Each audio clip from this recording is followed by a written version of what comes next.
Hello, everyone. Can you hear me okay? I think we're just waiting a few minutes for some last minute joiners. But happy Earth Day to all of you. My name is Ericles Tulu. I am the student chapter president of Cornell's SEG chapter. And I'm very proud today to be introducing this wonderful event. We have the third annual SEG Student Chapter Earth Day Symposium today. Thank you all very much for coming. The title of and the theme of today's event is called Minerals, the Foundation to a Sustainable Future. Before we get going, I just want to have a few technical reminders.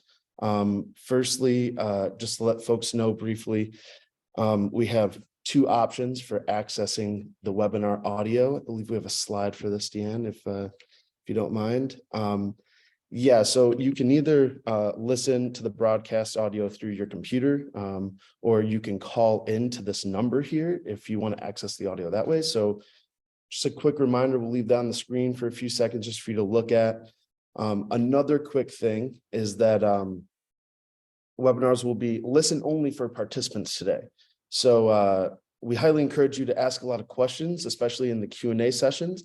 The way functionally you're going to do that is by typing them in via the chat. The people like myself that are on the panel and organizing the event will be able to talk. You will not. You're going to submit those via text. So thank you for that. We look forward to your questions. Okay, and just before we begin, last thing I want to say is I just want to give a couple of acknowledgements and thank yous to a few people. Firstly, Shochun Yu and Valeria Nogales Herrera. They are active student members here at the Cornell chapter, and they put a lot of work into organizing this event today. So thank you so much. It would not be possible without you. And lastly, to Duncan Proctor and to Dan Ryder from SEG, your guidance and support has definitely made this possible. So that being said, we'll move on to the event. Thanks.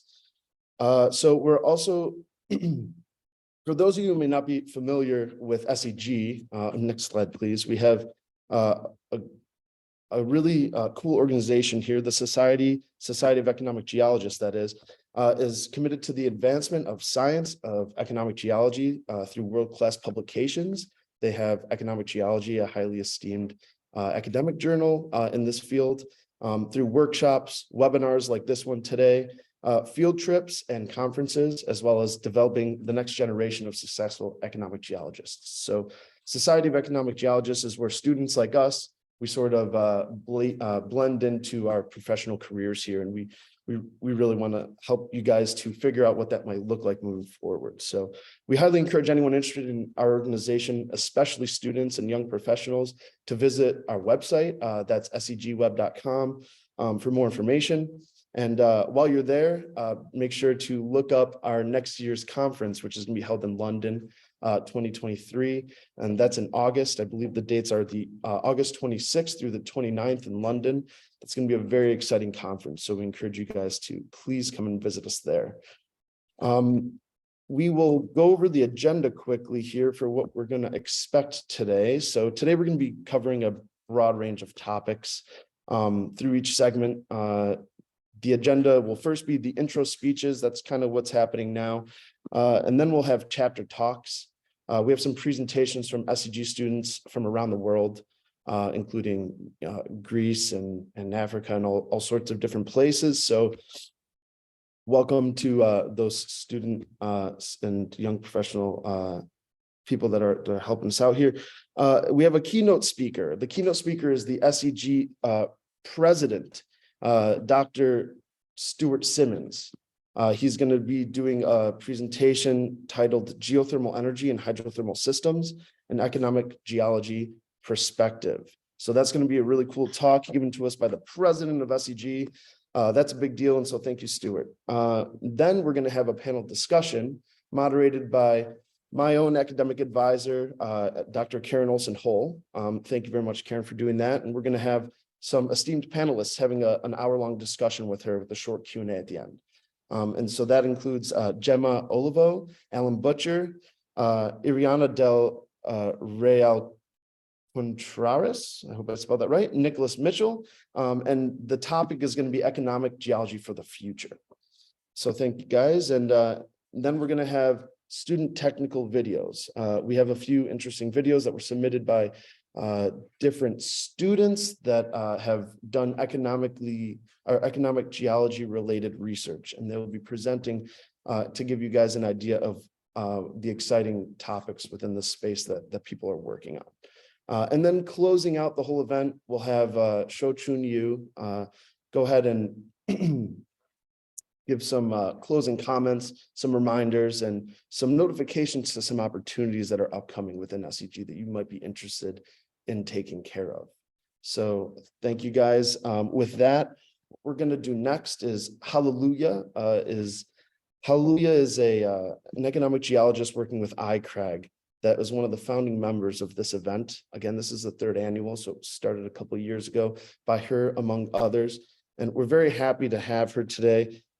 We have a short video clip where she'd like to say some words about this event and SEG generally. So at this time, I will turn it over to Hallelujah, please. Hello, everyone. My name is Hallelujah Kanjo. I am the African representative on the SEG Student Committee, and I'm also the current president for the National University of Ireland Student Chapter. The SEG Student Chapter Symposium was initiated and first organized and hosted by myself, Helen Twigg, Dr. David Keita, and Dr. Eileen Doran from the University of Ireland Student Chapter in 2021. The aim of the event is to bring together aspiring young geologists and SEG student members to reflect on the challenges, the opportunities, and the role we have to play in this world which is experiencing rapid climate change and other ecological and societal challenges during a new and hopefully green technology revolution. We geologists have a role to play in restoring Earth. Not only are we responsible to finding the minerals which the world needs for the low carbon technology, but because we're economic geologists, we have to be actively involved in reducing the environmental footprint of our industries as well as our personal lives.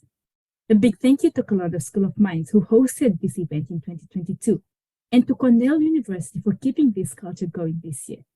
I now challenge student chapters from other parts of the world to join in on this challenge over the coming years. Finally, to all the students who are not yet members of SEG, please join the society so you can enjoy all the opportunities and benefits only members have access to. Enjoy Earth Day.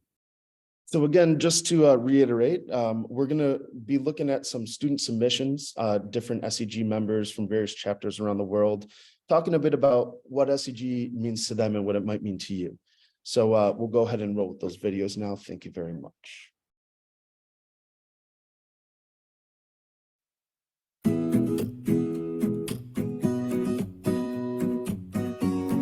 My name is Ericles Christodoulou. I am the student chapter president of Cornell SEG. And I'm a second-year master's student here, studying a carbonate-hosted zinc deposit in the Adirondack Mountains. One thing that I've found that SEG has given me as a young professional is the opportunity to see different sites, different mine sites. Our chapter has been able to go to 2 different mine tours this year, one at the largest producing salt mine in the country, and one at the zinc mine that I'm doing my research at. I've also been able to take advantage of different field trips organized through SEG itself, such as the one that I did last summer, where I saw open pit copper mines in Arizona. And this exposure to seeing what the industry really is and getting on site has really, I think, developed me as a young professional, and I strongly encourage all student members of SEG to participate in these opportunities. Hello, my name is Kyle Dayton, and I'm the Vice President of the SEG Student Chapter at Cornell University, and I'm a third-year PhD student. Currently, I study fluid inclusions in a wide variety of minerals, mostly in volcanic systems. But my favorite thing about SEG is that it allows me to broaden my research interests and study a wide variety of minerals to help with the energy transition. I love being a part of SEG because it allows me to connect with people who are also interested in the same things as I am and get together and learn more about economic geology and the minerals we all love. Hi everyone, my name is Sho-Chun Yu. I'm a first-year master's student here at Cornell University. I'm currently working on the exploration of graphite deposit in the New York State. As we all know, graphite is a critical mineral and is very important for lithium-ion battery production. And by joining the Cornell's SEG Student Chapter, I've been able to travel around the New York State by visiting different mine sites and mineral collection places. And here at Cornell, we're not only focusing on geology, we're also cooperating with some other departments like the engineering department and the business part. We can help them to better contribute to a more environmental friendly way of mining and also de-risking of business investment in mineral industry. Hey, hello everyone. My name is Valeria Nogales. I'm a geological engineer from Ecuador and I'm doing a Master of Science here at Cornell. And my current project is related to a geothermal borehole here, where I'm trying to do a mineralogical characterization to link the minerals and the geothermal energy. So I'm really happy to belong to the SEG chapter here because this is the right space where I can combine these two worlds into a sustainable future, which I think is really important, and we're looking for that in our chapter. So I'm happy to belong here, and happy Earth Day. Hello everyone, my name is Malena and I am a PhD researcher in ore deposits and raw materials in ICRAC based in University College Dublin. First of all, I would like to thank the SEG Student Chapter at Cornell for organizing this Earth Day Symposium once again and for bringing students together and giving them the opportunity to share their research. I had the chance to participate in the previous Earth Day Symposium in 2021 where I talked about the indium distribution in chenothermal deposits in the Andean Tin Belt, and that Earth Day Symposium was organized by the NUI Student Chapter. And it turns out that I am now part of this student chapter. I am part of the committee since I am based here in Dublin, in Ireland. And back then, 2 years ago, I was part of the SEG Student Chapter of Geneva, where I obtained this really cool t-shirt from the student chapter. And 2 years before that, I was part of the Barcelona SEG SEA Student Chapter, where I got this other really cool t-shirt that I still keep and I still have with myself. So with all this, I don't mean to say that the cool thing about being part of this community is only the t-shirts, but which is cool as well. But the cool part is that I got to participate in so many field trips and so many workshops and seminars and conferences, which I wouldn't have had the opportunity to take part in if I was not part of these SEG student chapters. So my final message would be to encourage students to take part in this community and be part of these SEG student chapters if they have the possibility, because not only because of the experiences, field trips and so on, but also you are in a way contributing to the exploration and the discovery of our deposits, which ultimately it's helping our society to develop properly, sustainably, and also to for the green transition as well.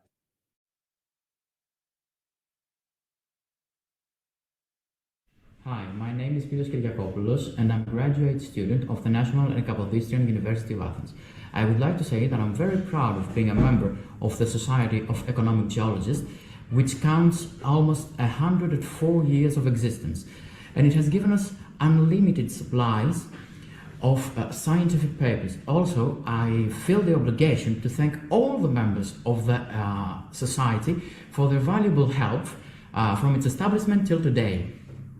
Hi everyone, my name is Orestes Dimopoulos. I am a graduate student in the Faculty of Geology and Geoenvironment in the University of Athens, and I'm also the Vice President of the SEG Student Chapter Committee of Athens. The reason why I love economic geology is because I believe that it encompasses all other aspects of geology, and it has helped me tremendously with my career so far, and I believe that I will have the opportunity to further explore this interest. The SEG specifically has helped me first and foremost with the plethora of articles and of other media, and it has also helped me understand better the differences between theory, what we're taught in classrooms, and in practice, which is what geology is all about. Now for the future, I hope that I can help society smoothen the lines between the old ways of mining and with a more eco-friendly ways of mining critical raw metals, and in general to help with the energy transition that I believe is very crucial in our times. Hello, my name is Dimitris. As a student of geology and geoenvironment, I am passionate about understanding the Earth's processes and how we can responsibly utilize its resources. Joining the SEG provides me with a unique opportunity to connect with like-minded individuals who share this passion and to learn from their diverse perspectives and experiences. I am particularly excited about the possibility of participating in geology field trips as a part of the SEG community. By participating in SEG field trips, I hope to gain valuable hands-on experiences and to build meaningful connections with my fellow geologists. Overall, I am grateful for the opportunity to be part of the SEG community and look forward to learning, growing, and contributing to the field of the economic geology. Hi, my name is Stefania Koutsourea. I am a graduate student of National Kapodistrian University of Athens and treasurer of the Committee of SEG of Athens. The student chapter helped me to learn new things about economic geology and the environmental aspects of it.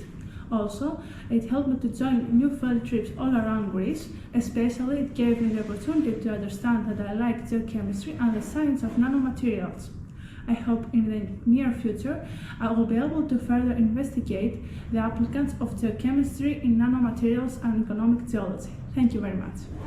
Hello everyone, my name is Vasilis Pletsas. I'm the secretary of the SEG Student Chapter of Athens Committee for the second time in a row. Currently, I'm working on my master at the National Kapodistrian University of Athens. I fell in love with economic geology when I realized that everything that we use is made from mineral deposits and how to exploit them responsibly. Being in the committee for so long made me enhance my people management skills and made me realize how difficult it is to organize a small group of people. SEG gave us a unique opportunity and motive to organize field trips that is so important for economic geologists.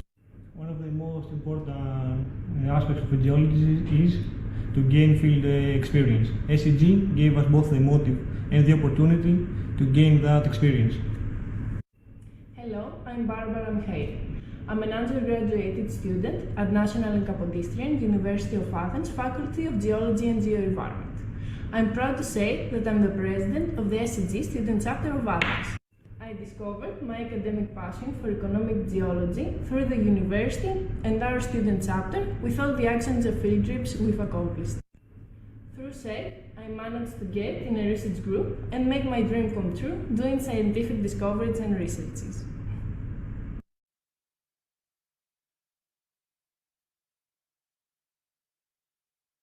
Hello everyone, I am Manuel Alejandro Aguirre, President of the SEG Student Chapter in Quito, Ecuador. First, I want to thank you for this space in this great event and congratulate the organizers. The economic geology is an important source of employment and social development. Therefore, our student chapters informs the Ecuadorian society of all the benefits of supporting legal and responsible mining. Thank you. Hello, I am Jorge Muñoz. I am a member of Society of Economic Geologists, Student Chapter of the National Polytechnic School of Ecuador. I am interested in economic geology because I like scientists' investigation and exploration of mineral deposits and mineral resources. I believe that sustainable and environmentally responsible mining is very important for the development of a country. Hello, my name is Anay Mudo. I am member of Society Economic Geologists Student Chapter of the EPM Ecuador. My interest in economic geology is because for me the mineral resources have a great importance in everyday life. SEG is an international organization that disseminates scientific articles and information about prospecting and exploration of mineral deposits and their importance. In Ecuador, mining leaves the positive economic results. Hi everyone, my name is Joana Criollo. I am member of Society of Economic Geologists Student Chapter at Escuela Politécnica Nacional in Quito, Ecuador. I'm interested in economic geology because it takes a lot of investigate work to understand the geodynamics of a given area. In addition, for me, the exploration of the mineral resources is the most direct way of joint work between industry and society, where the geologist ensures the geological basis support and seek the sustainability over time by incorporating new resources. Thanks a lot.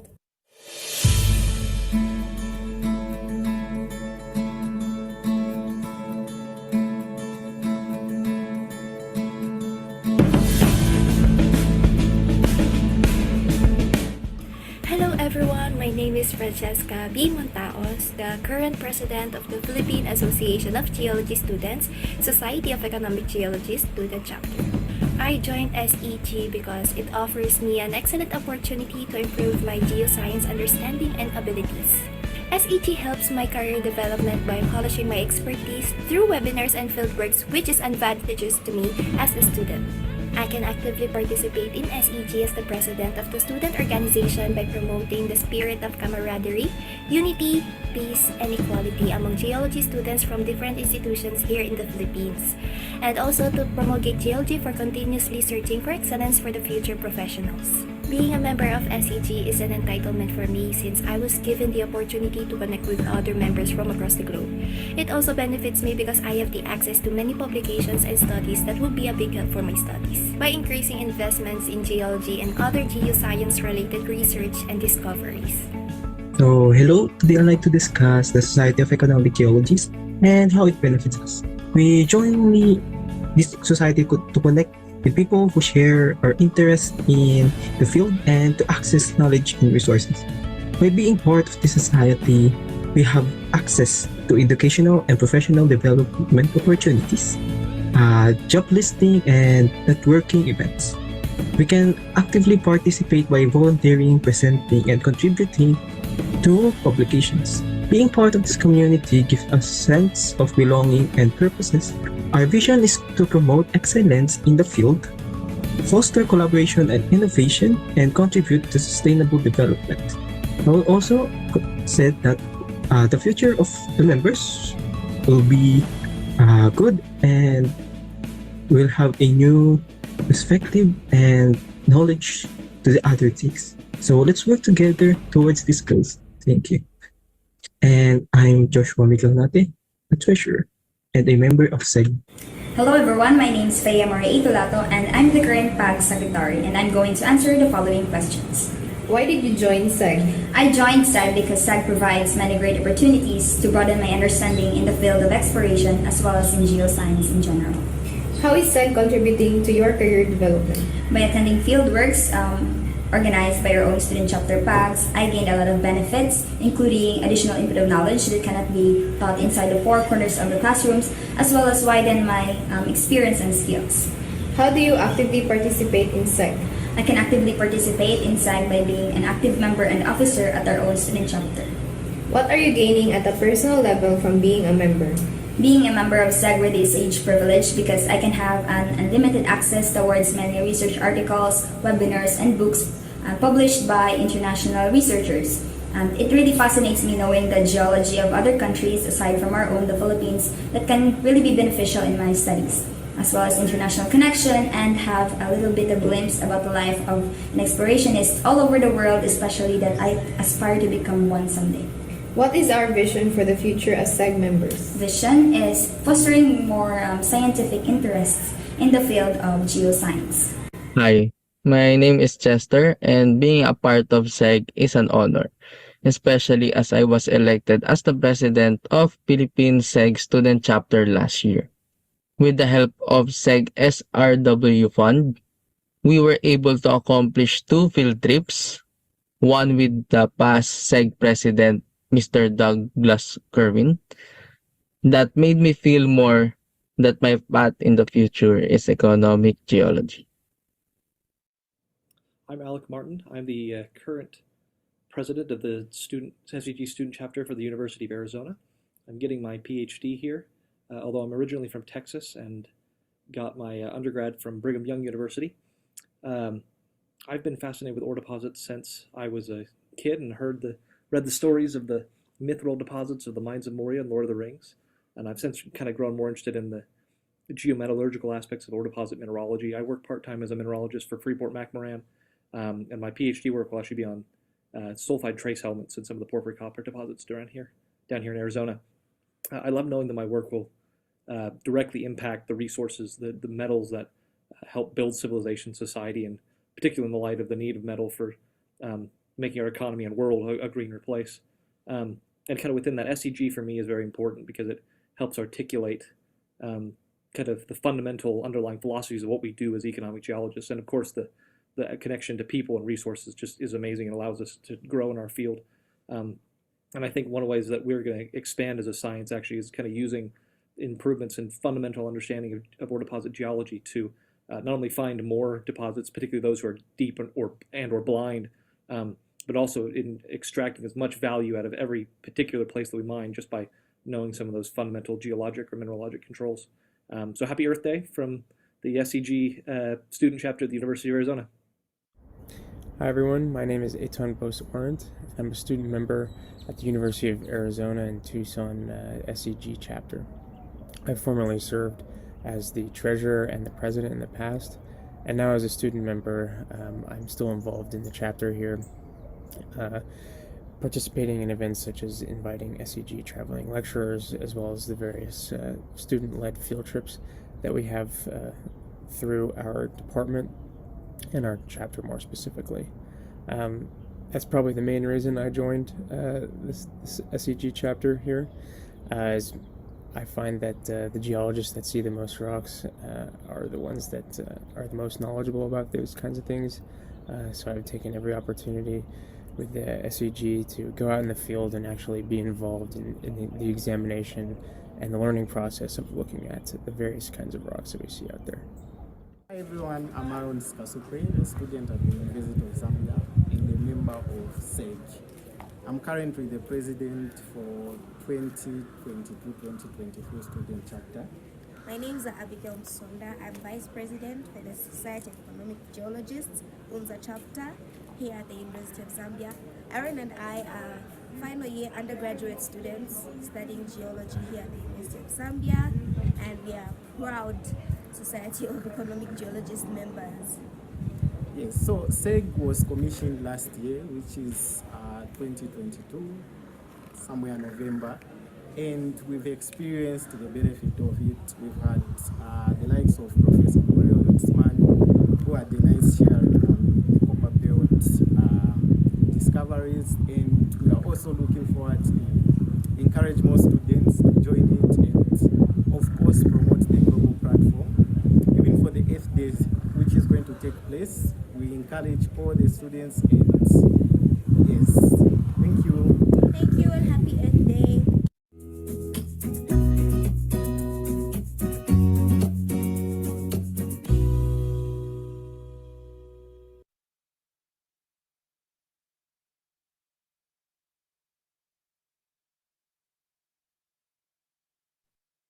So, hello everyone. Those were some fantastic videos. It's great to see the excitement and commitment to where SEG values and goals, the connections, and the possible networks. Just write down those names and reach out whenever you can, whenever you want. We all are here for you, and you'll find these people who has same goals as you, which is great. So before going into our keynote speaker, I like to show some the poll results with you. So I'm so glad because we have people from all regions, North America, South America, Asia, Africa, Europe, and this shows how strong is the connection that SEG creates, and I'm excited about that. We have undergraduates, masters, PhD, early career professionals. So I hope this panel helps you towards your career goals, give you some insight about the future. And if you are not an SEG Student Chapter member already, we strongly encourage you to do so. So now I'm I'm honored to be here with you all today. I'm a grad student member of the SEG Cornell Student Chapter, and it's terrific for me to introduce our keynote speaker, Stuart Simons. So, first of all, Stuart Simons is the SEG president, and so is our distinguished speaker for today. Is the current president of the Society of Economic Geologists for the year of 2023. He's a well-respected consulting geologist and research professor at the University of Utah, with a notable focus on epithermal gold and silver mineral deposits and geothermal resources. Stuart research is geared towards comprehending the geological, hydrogeological, and geochemical factors that control hydrothermal fluid flow, precious metal mineralization, and heat transfer. With an MS and PhD in economic geology from the University of Minnesota, Stuart has spent a significant portion of his career at the Geothermal Institute and the University of Auckland from 1987 to 2008, based in New Zealand. Additionally, he has worked as a consultant to the minerals and geothermal industries and has gained extensive experience working around the Pacific Rim, including recent work in New Zealand, Chile, and the Western United States. His talk will be Geothermal Energy and Hydrothermal System, an Economic Geology Perspective. So as you can see, this topic that might be is so relevant for what we're looking for at SEG with the energy transition and the mineral transition. So I hope you enjoy it, and then we will have Stuart with us for a Q&A session later, so we're looking forward to that. So let's go for it.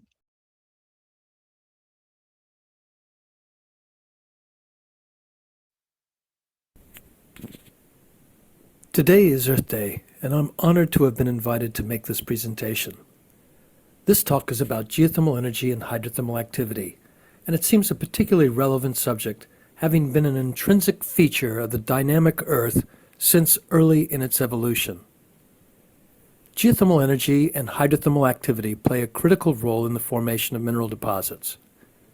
Moreover, with the transition toward reduced greenhouse gas emissions, there are new expectations on production and use of natural resources not previously seen, especially those involving renewable energy. For the last 35 years, my efforts in applied research have been divided between the minerals and geothermal industries. Much of this has been geological, mineralogical, or geochemical in nature, and this is because chemical processes involving water-rock interaction or mineral dissolution and deposition are features of all hydrothermal environments across a wide range of settings. Today's presentation is aimed at highlighting the sort of information that has been gained from the development of geothermal resources, much of which has relevance to understanding the hydrothermal context shaping the formation of mineral deposits. I'm afraid, too, that the content is New Zealand biased, as this is where my home is, and with the time difference, it also explains why this presentation is pre-recorded.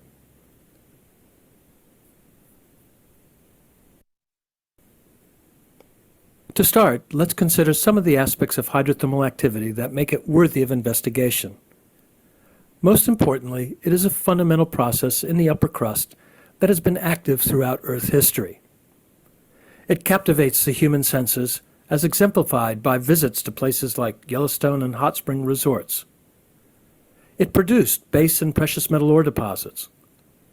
It hosts geothermal reservoirs that are exploited for geothermal energy. It facilitated the origin of life and evolution of the atmosphere. It provides a field laboratory for understanding fluid flow, water-rock interaction, and metal transport and deposition at elevated temperature. And also, as a resource for development and utilization, it requires professionals with specialist knowledge in science and engineering.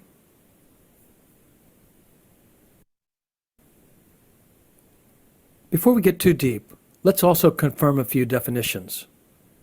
First, a hydrothermal system is a set of processes that transfers heat to the surface by fluid flow and convection. Second, geothermal energy is the usable heat that can be extracted and produced for things like electricity generation or direct use applications. Third, a geothermal reservoir is the volume of rock from which thermal energy is extracted. It contains fluid in fractures and pores made of hot water and sometimes steam. The proportion of thermal energy stored in rock is huge, and generally up to 10 times or more the amount of heat stored in produced fluids.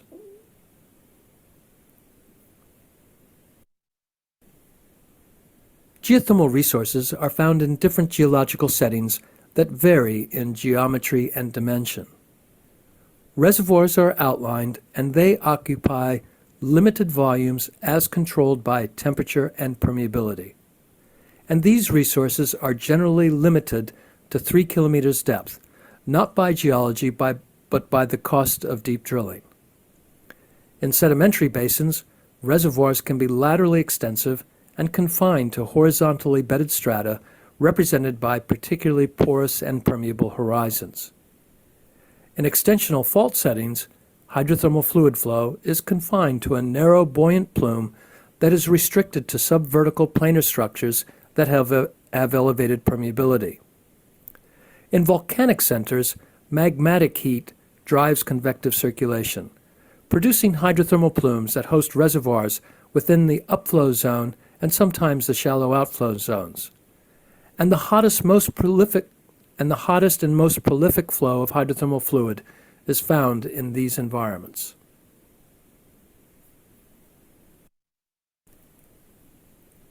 The distribution of developed geothermal resources is shown in this map of the world. The highest grade resources are shown as the red-filled circles, and they are associated with volcanoes or magmatic intrusions.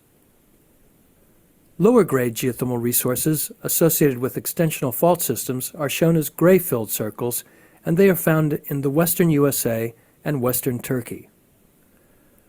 Other geothermal systems that are developed in sedimentary basins are represented by diagonal lines, and these occur in China and Europe. You should be getting the picture that geothermal resources are widespread. Sometimes they tend to be concentrated in belts associated with zones of active volcanism, including the rim of fire that encircles the Pacific Ocean basin, as well as certain islands that are volcanically active like Iceland and Hawaii. The oldest producing field is located in northern Italy, at Larderello, where electricity generation commenced just over 100 years ago. It has been in continuous production ever since, which is an important feature of geothermal resources. That is, they produce energy for very long periods of time, hence they're renewable. Larderello currently generates almost 600 megawatts of electricity from production of dry steam from deep wells. The largest geothermal field is located in Northern California, and it's called the Geysers. And here it generates 850 megawatts of electricity, again from dry steam produced from deep wells. The total installed capacity for electricity generation worldwide is about 13 gigawatts. But this is small compared to wind at 500 gigawatts and solar at 400 gigawatts. The latter two, however, are in production intermittently, whereas geothermal energy is produced continuously around the clock irrespective of climate, season, and time of day. In the next slide, scale comparison is made between two premier thermal provinces in contrasting tectonic regimes, but with comparable installed electricity generation capacity. These two environments are the topovolcanic zone in the North Island of New Zealand and the Basin and Range province in the western USA.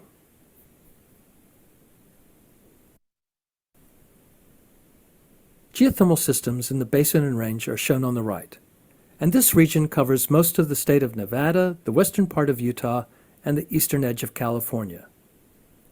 These three states are the top geothermal producers in the USA, and within the Basin and Range, the total electrical generation capacity is about 1,000 megawatts. This generation is spread across 20 producing fields. COSO in California is the hottest and largest resource, with reservoir temperatures of up to 300 degrees C and production of about 300 megawatts of electricity. Most of the other fields, by contrast, produce between 10 and 100 megawatts. Geologically, the Basin and Range Province represents a very large region with elevated heat flow due to tectonic extension, crustal thinning, and localized intrusion of magma.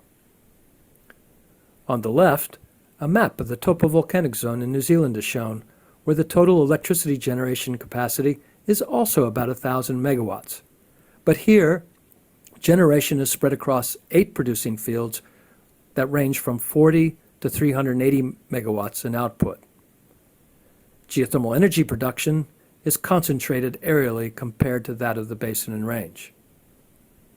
Geologically, it is an intensely active thermal belt. The region is dotted with towns and cities, and much of the surrounding land is used for a range of agricultural activities, including geothermal energy production.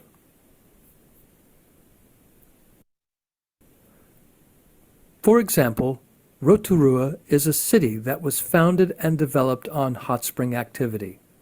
First settled by Maori and later by Europeans, by the late 19th century, it had an international reputation as a destination for the bath spa experience. It is situated directly on top of a high-temperature geothermal system, and in the foreground you can see Pohutu Geyser erupting. Natural thermal activity is a major source of tourist revenue, but geothermal energy also has widespread utilization for heating of buildings and homes.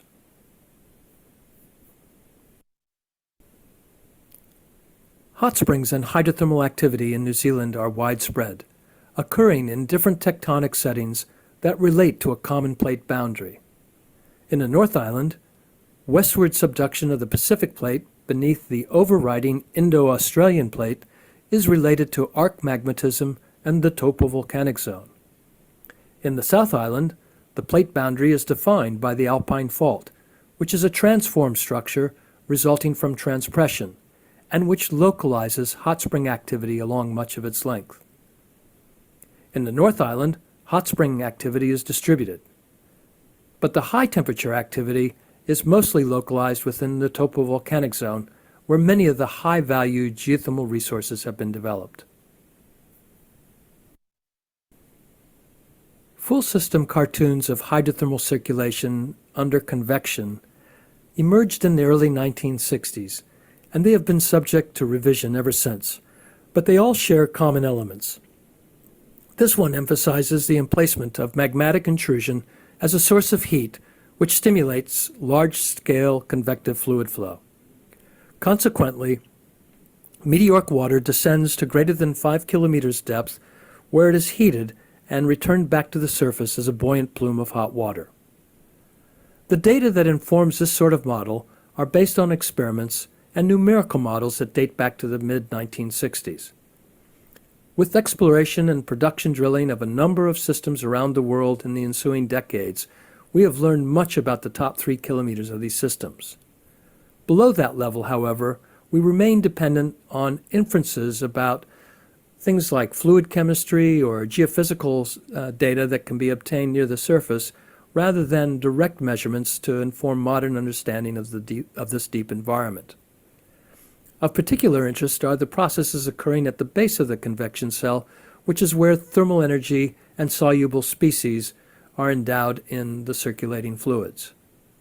As ancient analogs, intrusion-related mineral deposits offer sources of insight.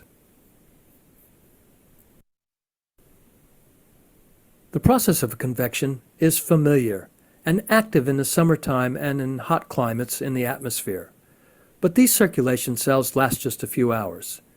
By contrast, hydrothermal convection in the crust appears to last for several tens to several hundreds of thousands of years.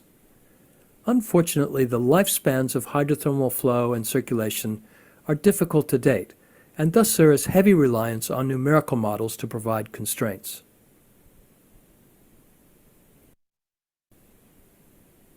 Another feature is the development of an interconnected permeability structure that transmits fluid vertically over a long path length through the upflow zone that transects different rock types. We expect with cooling of hydrothermal fluids and mineral deposition that permeability will degrade over time along these flow paths. Yet the evidence shows that fluid flow is sustained, and this implies that permeability has to evolve to maintain that continuous or semi-continuous flow of fluid. In the upper part of the plume, the inverted triangle outlines the zone of boiling conditions where hot water becomes vapor saturated. Such conditions develop as rising hot water depressurizes and eventually intersects the hydrostatic boiling point for depth curve shown on the right. This curve limits the maximum temperature of the plume and upflow zone at less than 2 kilometers depth. That hot water is close to boiling facilitates geothermal energy production in the form of self-flowing two-phase production wells. Depressurization and fluid expansion drives energetic discharge, obviating the need for submersible pumps to produce fluid. I want to return now to hydrothermal activity and geothermal developments in the topovolcanic zone to provide geological context and some idea of the nature of resource development. This is a prolific belt of silicic magmatism that is comparable in output to Yellowstone in northwest Wyoming. There are approximately 20 individual meteoric water-dominated hydrothermal systems, and these account for about 70% of the total heat transfer. Hydrothermal systems are thus transferring thermal energy resulting from cooling and solidifying intrusions of magma at a total fluid flow rate of about 2,000 kilograms per second. The most recently active rhyolite calderas are outlined in pink, and the red-filled circles mark andesite cones occurring at the north and south ends of the topovolcanic zone. In the south end, Lake Topo represents a young, frequently active rhyolite caldera that last erupted about 2,000 years ago. Behind it and in the distance, the andesite cones of the Tongariro and Ruapehu centers are visible, marking the terminus of the TVZ. The sharp contrasts in geomorphology and compositions of erupted magma in these adjacent systems is striking and shows the localized nature of the controls on volcanic processes.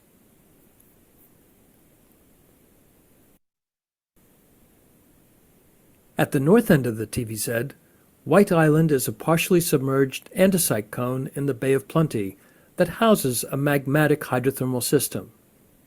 Here, conditions of discharge evolve continuously with sharp changes over short intervals as represented in these two photographs.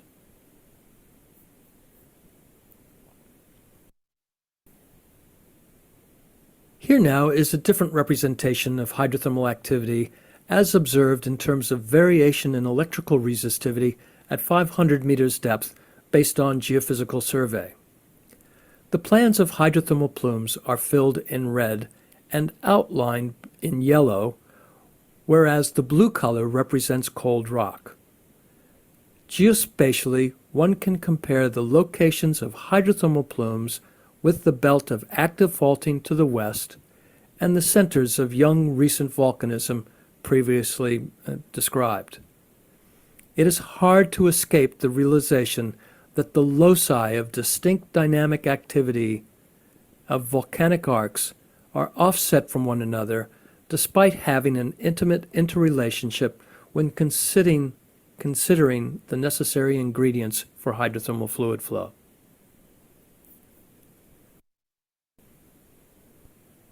To develop a geothermal resource involves exploration surveys, drilling, and well testing. Field surveys are carried out in small teams to acquire information on geology, heat flow, hot spring compositions, and other geoscientific data. From these, drill targets are selected and wells are drilled and surveyed, particularly in respect to temperature gradients. The last phase of testing involves discharge and flow to determine productivity.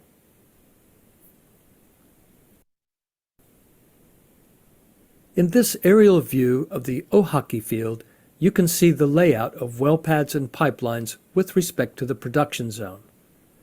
Prior to field development, The primary indication of subsurface resource was the Ohaaki Pool, shown on the right.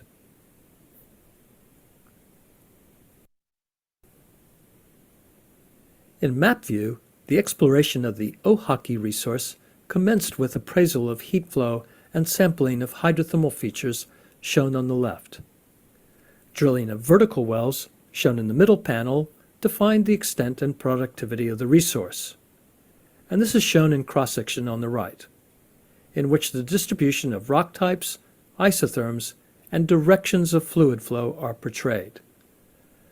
One thing to note is the dimension and extent of the hydrothermal plume with respect to its surface expression in the form of hot spring activity and heat flow.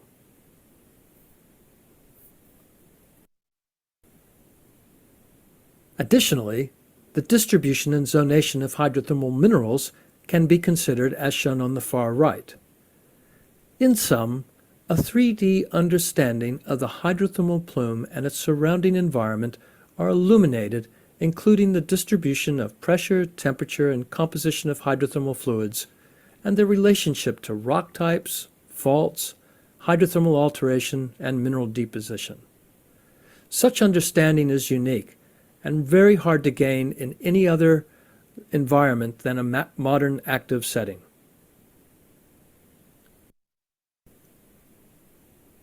Geothermal applications are diverse, as shown here as a function of temperature and depth.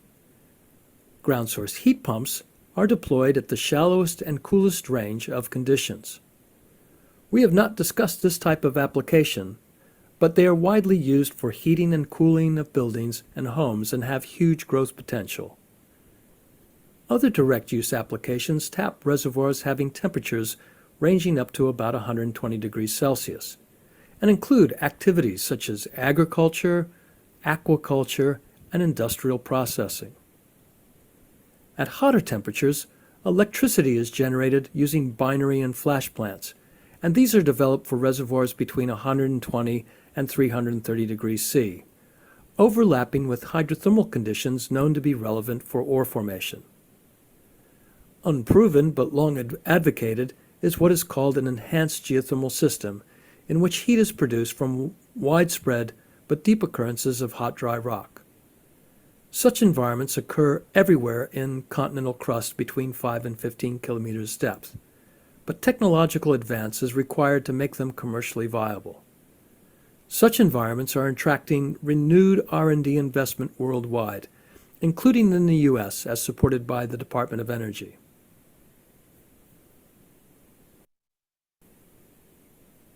What is interesting, and a key message of this presentation, is the commonality and overlap in environments that host geothermal resources versus that of metal ore formation.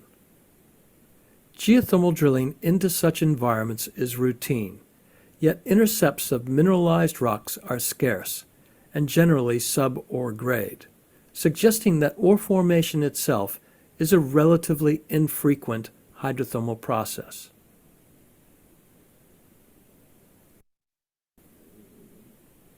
So far, I've been emphasizing the thermal aspects of hydrothermal activity.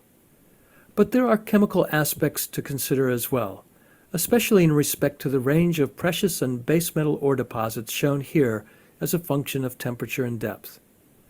I hope one thing you will consider is that when examining ore deposits and prospects, you are effectively looking at just a small part of the overall system of hydrothermal fluid flow. The ore forming system is thus much larger than the volume of rock endowed with mineable concentrations of metal. Also, and to repeat something just mentioned in the previous slide, these environments have been penetrated during the course of geothermal drilling in various places around the world. Unfortunately for the economic geology community, much of the resulting data, including the chance to examine and analyze cores and cuttings, are difficult to access and rarely made public.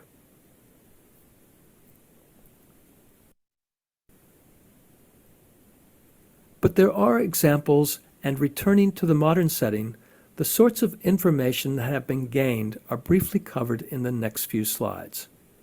To start with the hottest hydrothermal environment, there has been sampling and interpretation of metal transport in volcanic emissions and fluids close to magmatic conditions.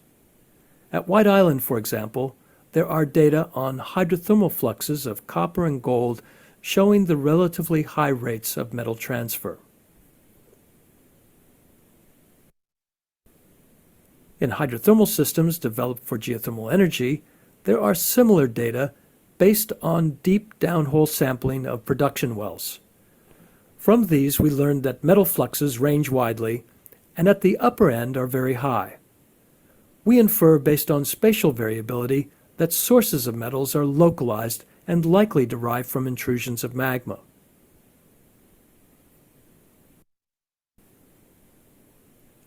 Just as important as metal flux are the mechanisms that induce metal precipitation and their efficiency. Here in the Champagne Pool, one of the few places on Earth where you can directly observe hydrothermal deposition of gold, silver, and associated metals, hot spring solutions containing sub-ppb levels of precious metal are producing solids containing several hundred ppm in gold and silver via a process of chemisorption under reactive colloidal particles at temperatures of less than 100 degrees C. Note the flow condition is passive, providing an additional clue about the physical environment of metal precipitation.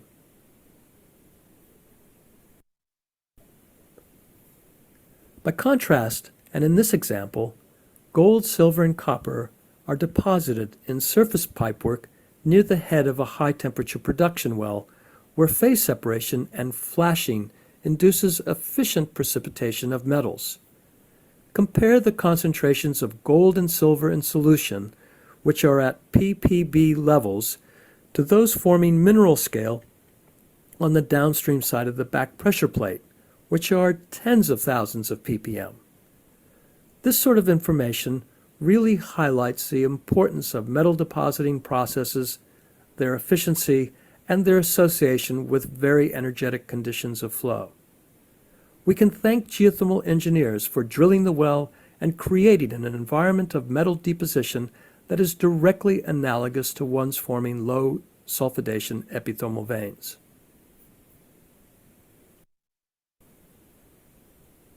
But there are natural examples of energetic flows too, such as the Waimungu geyser, which played in the early part of the 1900s near the city of Rotorua.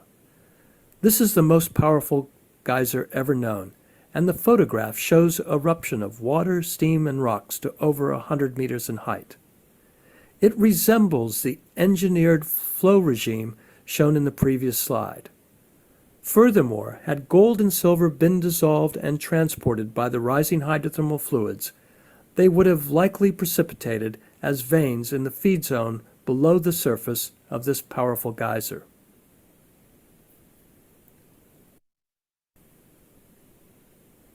In summary, I just want to point out that the same physical and chemical processes operate repeatedly in hydrothermal systems world over. Furthermore, the controls on chemical processes are predicated on well-understood reactions between fluids and minerals, whereas the pathways of fluid flow vary strongly as dictated by geology, creating much natural complexity and unpredictability regarding where and when hydrothermal systems and ore deposits are formed. To wrap up, here are some key points about investigations of hydrothermal activity. Geothermal energy is produced from hydrothermal systems, and their reservoirs overlap the pressure and temperature conditions of ore formation for many types of deposits. From geothermal developments, we learn about the pressure, temperature, and compositional attributes of hydrothermal fluids, and their distributions can be determined. These illuminate a 3D understanding of thermal chemical characteristics that can be correlated with geology, mineralogy, and fluid flow. They also permit quantification of rates of mass transfer and metal flux. We can also appreciate the diversity and complexity of geological settings that host hydrothermal activity. Lastly, consider the potential of using geothermal energy for a wide range of applications, including mining, which in itself is an energy-intensive activity that is on occasion located in the vicinity of geothermal resources. In closing, what I have covered is but a superficial appraisal of the results of dedicated study and research by hundreds of scientists and engineers worldwide.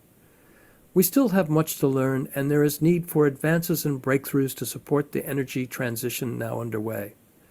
To me, it seems like the most exciting time to pursue a career in the geosciences and in exploration and development of mineral and energy resources.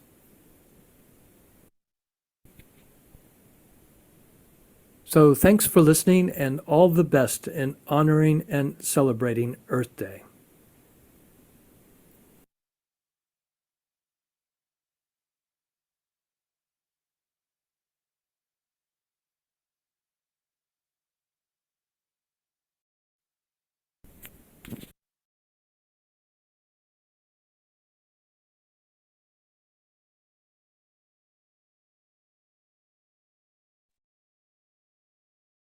Okay, everyone. Thank you, Stuart. That was excellent. We very much appreciated that, and we hope to see you later on for some question and answers. Greetings to everyone in SEG and all around the world, and happy Earth Day. My name is Karen Olson-Hull. I'm the Wold Family Professor in Environmental Balance for Human Sustainability at Cornell University. That's a long title, and I'm happy to be the moderator for today's panel.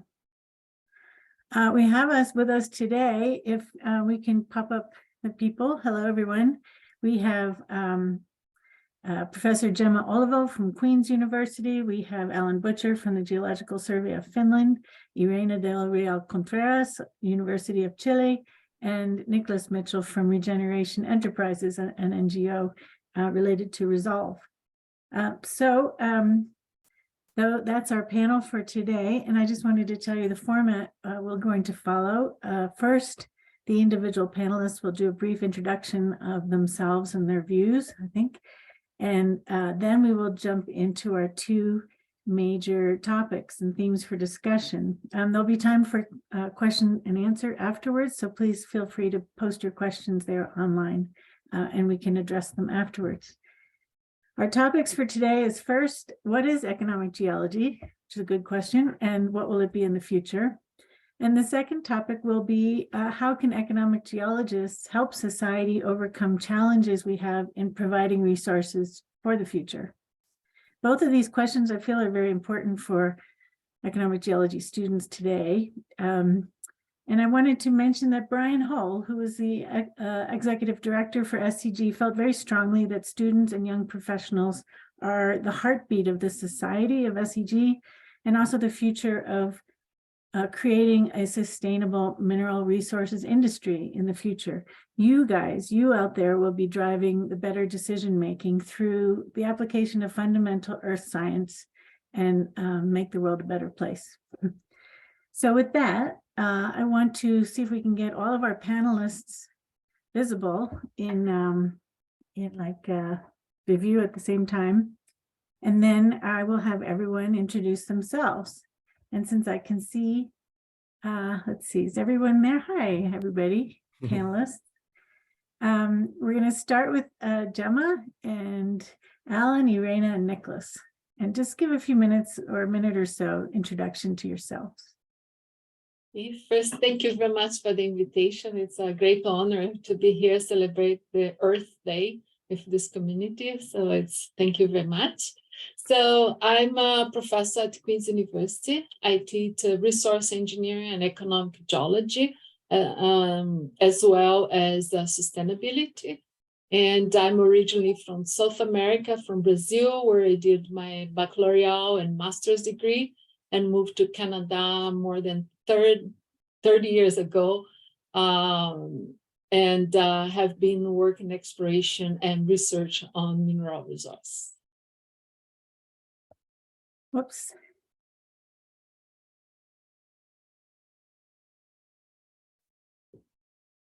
You're moved.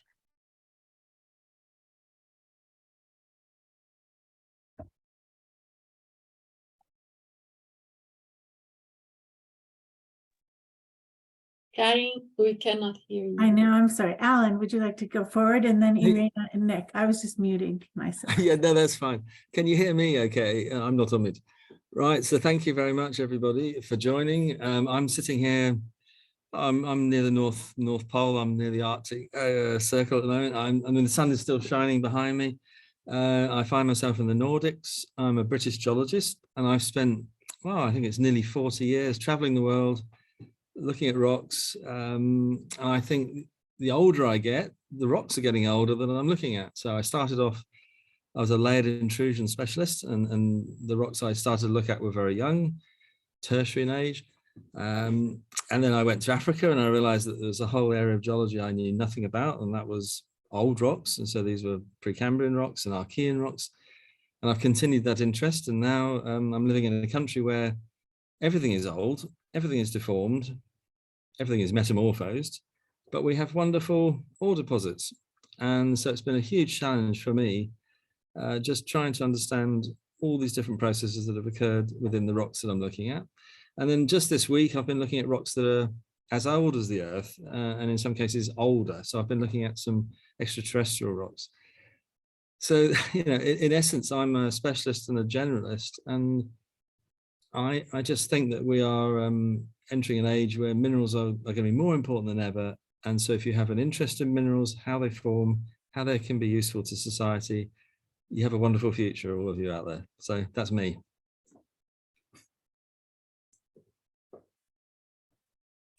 Hey, well, hello, everyone, and thank you so much for the invitation today. My name is Irene del Real. I'm a geologist. I've been specialized in economic geology since forever. I'm Chilean. I studied geology here in Chile, and then I did all my graduate studies in North America, in Canada, and in the US, specifically in Cornell. So I'm an alumni from Cornell, and it was such a great experience studying there. Most of my research has been focused on genetical models of how mineral deposits form, especially iron oxide, copper, gold deposits. So I've been working in different deposits in different locations, and I really love research. Right now I work as an assistant professor in southern Chile. So I came back to Chile first as a postdoc and now as a professor in a university in the southern part of the country. Still doing research, working with students, but also in the last few years, I've been more interested in getting to subjects of public policy and thinking about metals. Here, Chile is well known for being a really large mining country. And there's a lot to work on here back home regards that. And also it's an exciting time to be a geologist here, especially an economic geologist.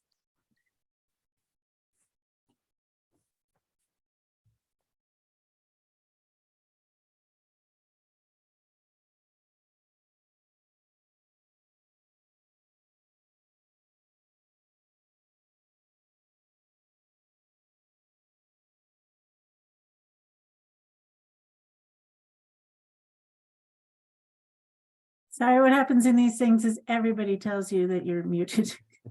I just want to introduce Nick a little bit. But while you're getting started, Nick is also a graduate of Cornell. He did there you go. Okay. Sorry to interrupt, but it looks like my headphones aren't working. Hi, everyone. My name is Nicholas Mitchell. I am also a Cornell, similar to you, Irene. So essentially, where my work has taken me now is in somewhat of a different place than where I originally started. But while doing my degree, I was focused on deep sea mining with a geochemical and mineralogical assessment of deep sea polymetallic nodules.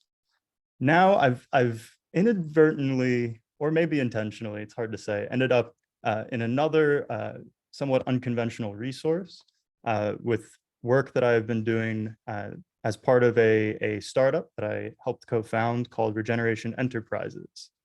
Regeneration is a really exciting public benefit corporation startup that's focused on the remining and restoration of legacy, abandoned, and orphan mine sites. And so really what our mission is to look at waste from historic mining activity as a resource for new critical and economic materials, minerals and metals, and also then be able to take that revenue and put it back into a series of net positive benefits for the site. So that includes biodiversity, community, and climate positive impacts. And it's the public benefit structure, it's the social enterprise model that kind of allows us to do that. Great to meet everyone and see you all on the line, and excited for the panel. Excellent. So as I said, we have our panel here who you've met, and please feel free to put questions in the question area. And the idea is we'll have about half an hour of discussion and then hopefully some 15 or 20 minutes of question and answer. So I wanted to start with our first topic, which is, what is economic geology after all? And certainly what will it be in the future? And it's a current topic of discussion in many areas amongst many people. There's traditional perspectives, there's a change and a transformation toward the future.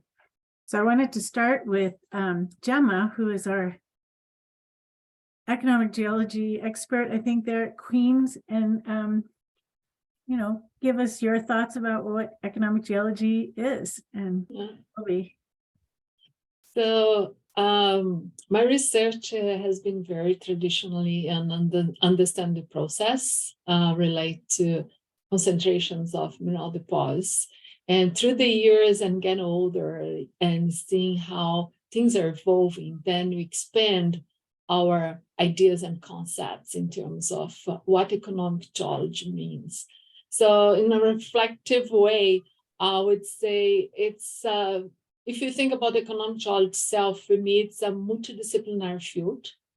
It's integrated things at different scale, from regional or looking even a big scale in terms of Earth, or those ones that want to work with planetary resource as well.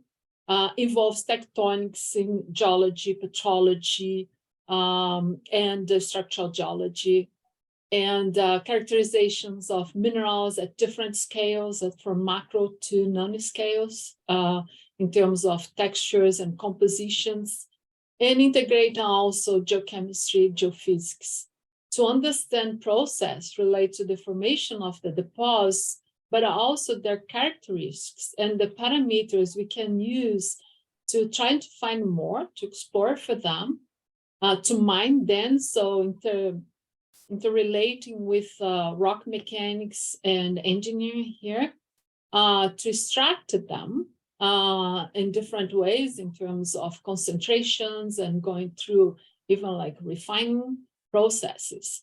And I think it's a great opportunity for the new generation that is going to be formed in this environment, where you're not just in the niche and the silos of understand some process or so, but seeing this in a much bigger picture, where you see what are the needs of the society today and how we can use the best of our expertise to collaborate with colleagues from other fields to really develop the resource in a very responsible ways and the resources that are needed by the society.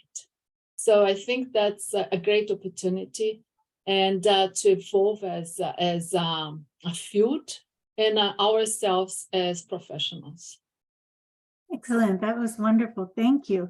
And Irina, you mentioned a couple of interesting things when we were chatting before about transparency and trust, and really how we're going to move towards the future. I wanted to know if you would like to expand on some of that.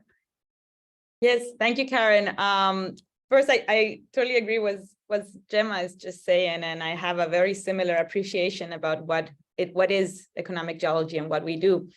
And I personally like to think a lot about how we're going to move forward also. We know that right now we are in a very important moment, like a groundbreaking point, where we need more metals, that we want to transition to a more sustainable future.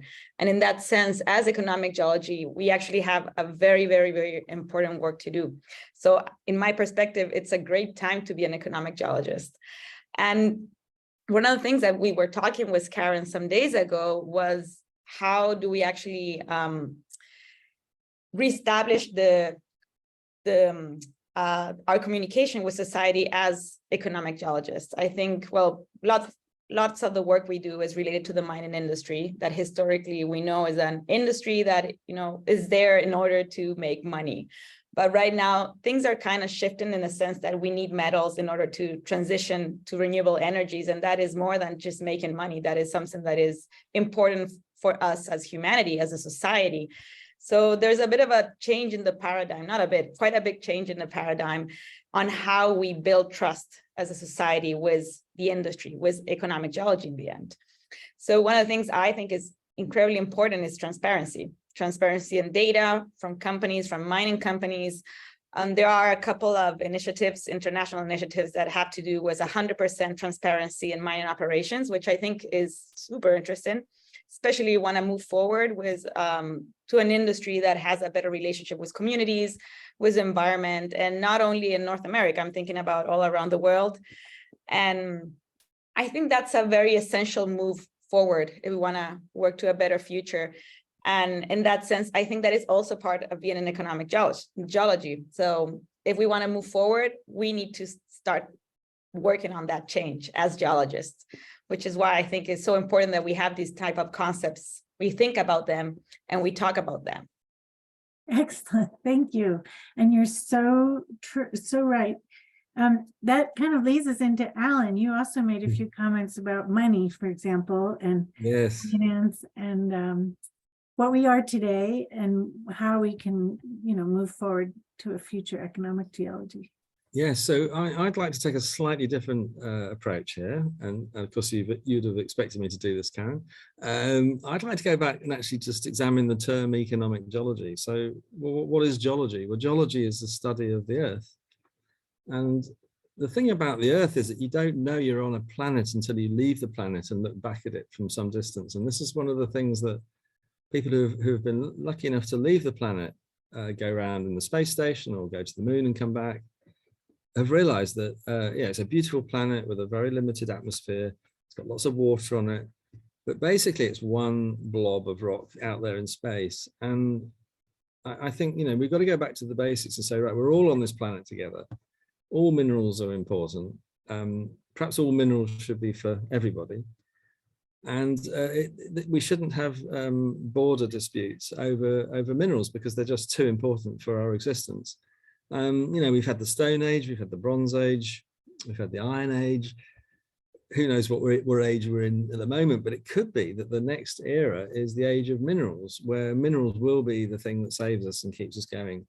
And I just, you know, I was listening to Stuart's talk a moment ago, and I was wondering where he was going there with his geothermal research. And I suddenly realized, well, of course, geothermal energy and geothermal processes often give rise to magnificent ore deposits, and because he concluded very nicely there. And I remember some years ago when I was more involved in the oil industry, there was this anecdotal story where somebody was drilling for an oil well, and they were going through a sequence of sediments above what was to be the reservoir, and they were heading very nicely towards there, and they suddenly encountered mineralized rocks. Well, these mineralized rocks had probably formed from fluids that had come from an organic rich mud rock, but they kept going through that because they weren't particularly interested in metals. They were interested in the liquid rocks. And yeah, so you know, the whole thing is intertwined. I don't think you can think that economic geology in my world is just about metals and mining. I think economic geology is everything about the planet. It's to do with making a difference. It's got to be economic. That means that it has to be done not at a loss. I mean, it can be subsidized, but you can't make a loss in this modern age, but you don't necessarily have to make a profit either, or a huge profit. So it's about, for me, it's about caring for the planet. It's about looking at cool rocks. I mean, I've never really, I can honestly say I've never looked at an economic rock that's not been interesting. I mean, because inherently it's interesting because it's of economic interest. So there's got to be something in there that really is fascinating. And yeah, so everything about economic geology is so exciting. And I would say, yeah, it's the best geology that you can possibly look at. I also have this opinion that we need to change the word mining like you do, Karen. We must not use the word mining because it's potentially toxic. But what can we come up with? I mean, the construction industry calls itself the built environment. Farmers are now calling themselves agribusiness because it sounds better. What are we going to call ourselves? And so, yeah, we've got to get away from the fact that people just associate us with mining, with making loads of money, not doing good things for the planet, and get back to saying, no, minerals allowed us to evolve as a species many, many years ago. I mean, you know, we could handcraft tools, we could light fires with rocks. We were able to feed ourselves and so on, keep warm. We could build houses, and we've become incredibly sophisticated such that we can now go into space and come back again.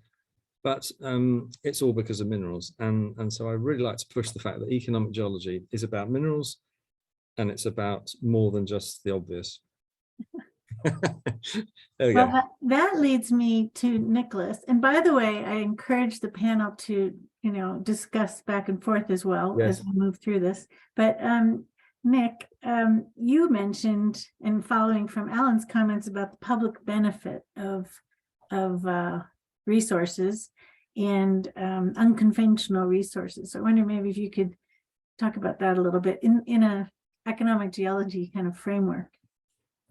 Yeah, absolutely. There's so much to respond to here. One particular comment you made, Alan, was about the profit piece, about how a profit might not be necessary or very small profit. And I would say, why not have profit, but then divert all of it towards beyond compliance levels of closure and taking a mining asset or a minerals asset to a place where once it's reaching a phase where it's transitioning out of its production of minerals, we can start to see the use of that funding towards other economic development opportunities in the area. And that's a lot of what I think Regeneration is attempting to do with some of its work. One of the pilot projects that led to where we are now is called Salmon Gold.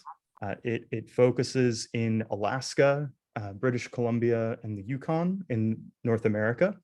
And it is the remining of placer gold tailings that have been infilled into streams. And if you're, and then what Regeneration does is it enables placer miners to, through the reprocessing of those materials, and through the revenue that is generated from that, also conduct restoration and rehabilitation activities on the streams, specifically for the purposes of salmon and other anadromous fish species. The really exciting thing about it is that it tries to take into account the various aspects of both people and planet. What the original creators of Salmon Gold were able to do in terms of getting not only an engagement, which is sometimes a word that can mean so much or so little, but participation and true partnership with First Nation communities in the area. And so the goal is that we'd be able to start to, it's a small scale now, but move towards piloting these up and seeing those types of benefits expanded. Yeah, no, that's really interesting. And I love this idea that, you're bringing in things which we wouldn't normally think about, such as fish, so animal, vegetable, mineral. It sounds like a bit like a quiz game, what is it? Animal, vegetable, mineral. But the thing is, that's what the world is made of. And we've got to look after all these natural resources. They're special, they're precious. You can't muck around with the ecosystems. And you can't be a fisher person, without due regard to the bottom of the sea or the coral reef or wherever it is. You can't plant trees, without due regard to whether it's the correct species that you're growing according to the climate, the soil. And obviously, you can't dig up minerals without, again, thinking, what are you going to do with the residue? And I think, again, this is this holistic approach. All minerals are critical. All minerals are valuable. Most minerals are undervalued. And we've got to, as a profession, we've got to really push this hard, I think. And we're on this one planet all together, and we cannot continue as we are.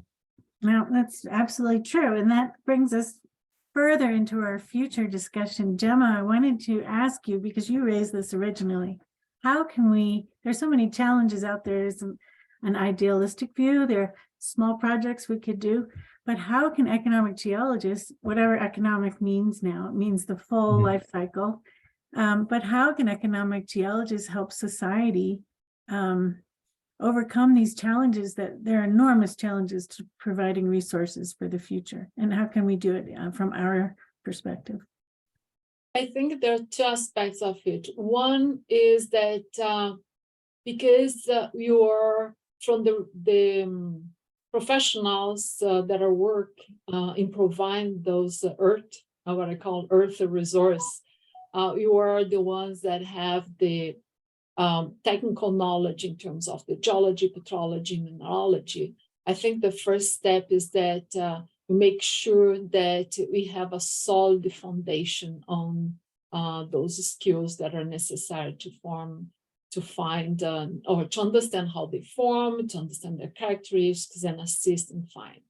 So I think that's an important core of our responsibilities. And in my case, like I'm forming professionals, so I see myself a great responsibility in that aspect. But another important point is that you have to learn to integrate with the other disciplines. You have to learn the needs of knowledge that you can generate that can be used by other disciplines. And if you're looking just for the mineral cycle and metal cycles, there is a large number of colleagues, engineers in different aspects, from extractions, from process, that would use the knowledge or the information you provide for them to advance. And I think that if you are able to communicate better and understand each other's needs, we can be much more efficient in providing the resource from the society. So if you're looking for example, mining, and if you look like what are the characteristics that are needed, and there was a nice article that was published in the SEG Discovery, talk, okay, what the rock mechanical engineer needs to know if their design a pit, and how much information from the regional scale to the deposit scale the economic geologists or the mining geologists or engineer can provide, that can assist to be much more efficient and have less risk when designing it. To the resource development, when you look for recovery, like when you look for the metals that are used today, there are a number of those metals or metalloids that were not used before and now are important in the society. Can look for gallium, indium, and so on. And they're mainly byproducts of other resources. And so know the mineralogy, know where they are. How can you transmit this knowledge to the metallurgist that's trying to recover it at different stage of the process? Because lots of this going to the tailings. And so the recovery of a number of byproducts, like cobalt, is an important byproduct, and the recovery of it is very low today. From like magmatic nickel copper deposits, one of the statistics we had from London is like 40%. So 6% of this resource that's taken from the ground, it's like lost during the ore process. So I think like integrate our knowledge with other subdisciplines, understand their needs, communicate the language you use in a common language with them through the cycle. And also for remediation of the sites and so on, I think would be fundamental to advance. Absolutely. And yeah. No, Can I respond to? I was just going to say we could go on for hours and hours on this discussion. So I hope SEG, Deanne, you keeping time for us. Thank you, Nick. Go ahead. Yeah, I just wanted to respond to that, Gemma, to a couple things. But one in particular on all of the unprocessed byproducts sometimes left behind. One of the really exciting reasons and primary reasons why we're focused on legacy mine waste is because of the advancement of processing technologies and both proven and new innovations that if you're able to apply those at the right site, 50, 100 years ago, if we weren't looking for some of the new minerals that now our society realizes are critical for the energy transition or other economic purposes, strategic purposes, being able to target the waste is a really exciting opportunity where it's there. We just didn't look for it the first time. And then at the same time, by taking it out and doing other work, you might be able to see improvement to a historical, long-term degraded site that can then maybe be improved. And so doing both at the same time. And then really quickly, the other thing I would just add is the multidisciplinary approach you mentioned is absolutely important. And I think one of the, a meeting I was at earlier this week that I think really brings that into focus is more focus on social risk assessment and how we can integrate into economic geology based minerals and mining projects that focus on what is sometimes difficult for us to see how it integrates in. And it's the social piece that I think is most critical for economic geology going forward. Okay, I'm just going to interrupt briefly and encourage everyone and anyone who's online to please put some questions in, because I'm sure everybody here on the panel would love to talk for the next bit and answer your questions. They know the answers.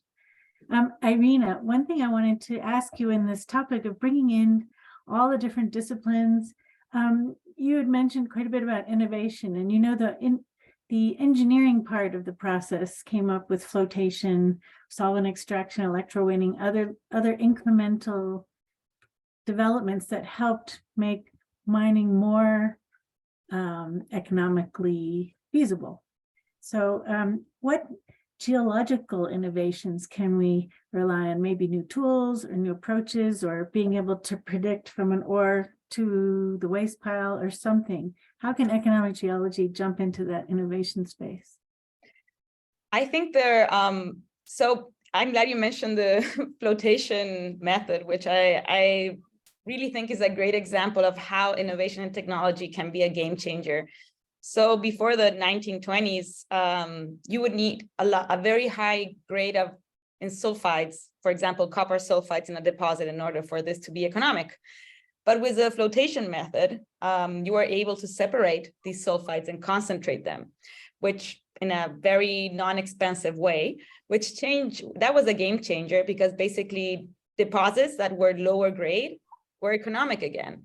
So I think we should be thinking about something like that, about being able to work and mine deposits that have lower grades nowadays, and also be able to be better at exploration for deeper deposits.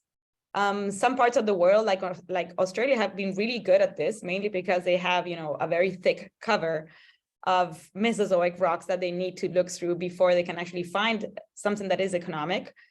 For example, here, where most of the big copper deposits in Chile have been all very close to surface. So in that sense, I think it's important to be able to explore beneath cover and also be able to mine that. So that's another important thing. Right now, open pit mining is still quite cheaper than underground mining. So a lot of technology needs to be, there's a need to invest in technology that will change that. So in the moment that we get underground mining to be a cheaper operation than it is right now, and all thinking in a sustainable way, we will open doors for new deposits to be able to be exploited and have, operations. So I think in that sense, technology, innovation, and applied science is incredibly important.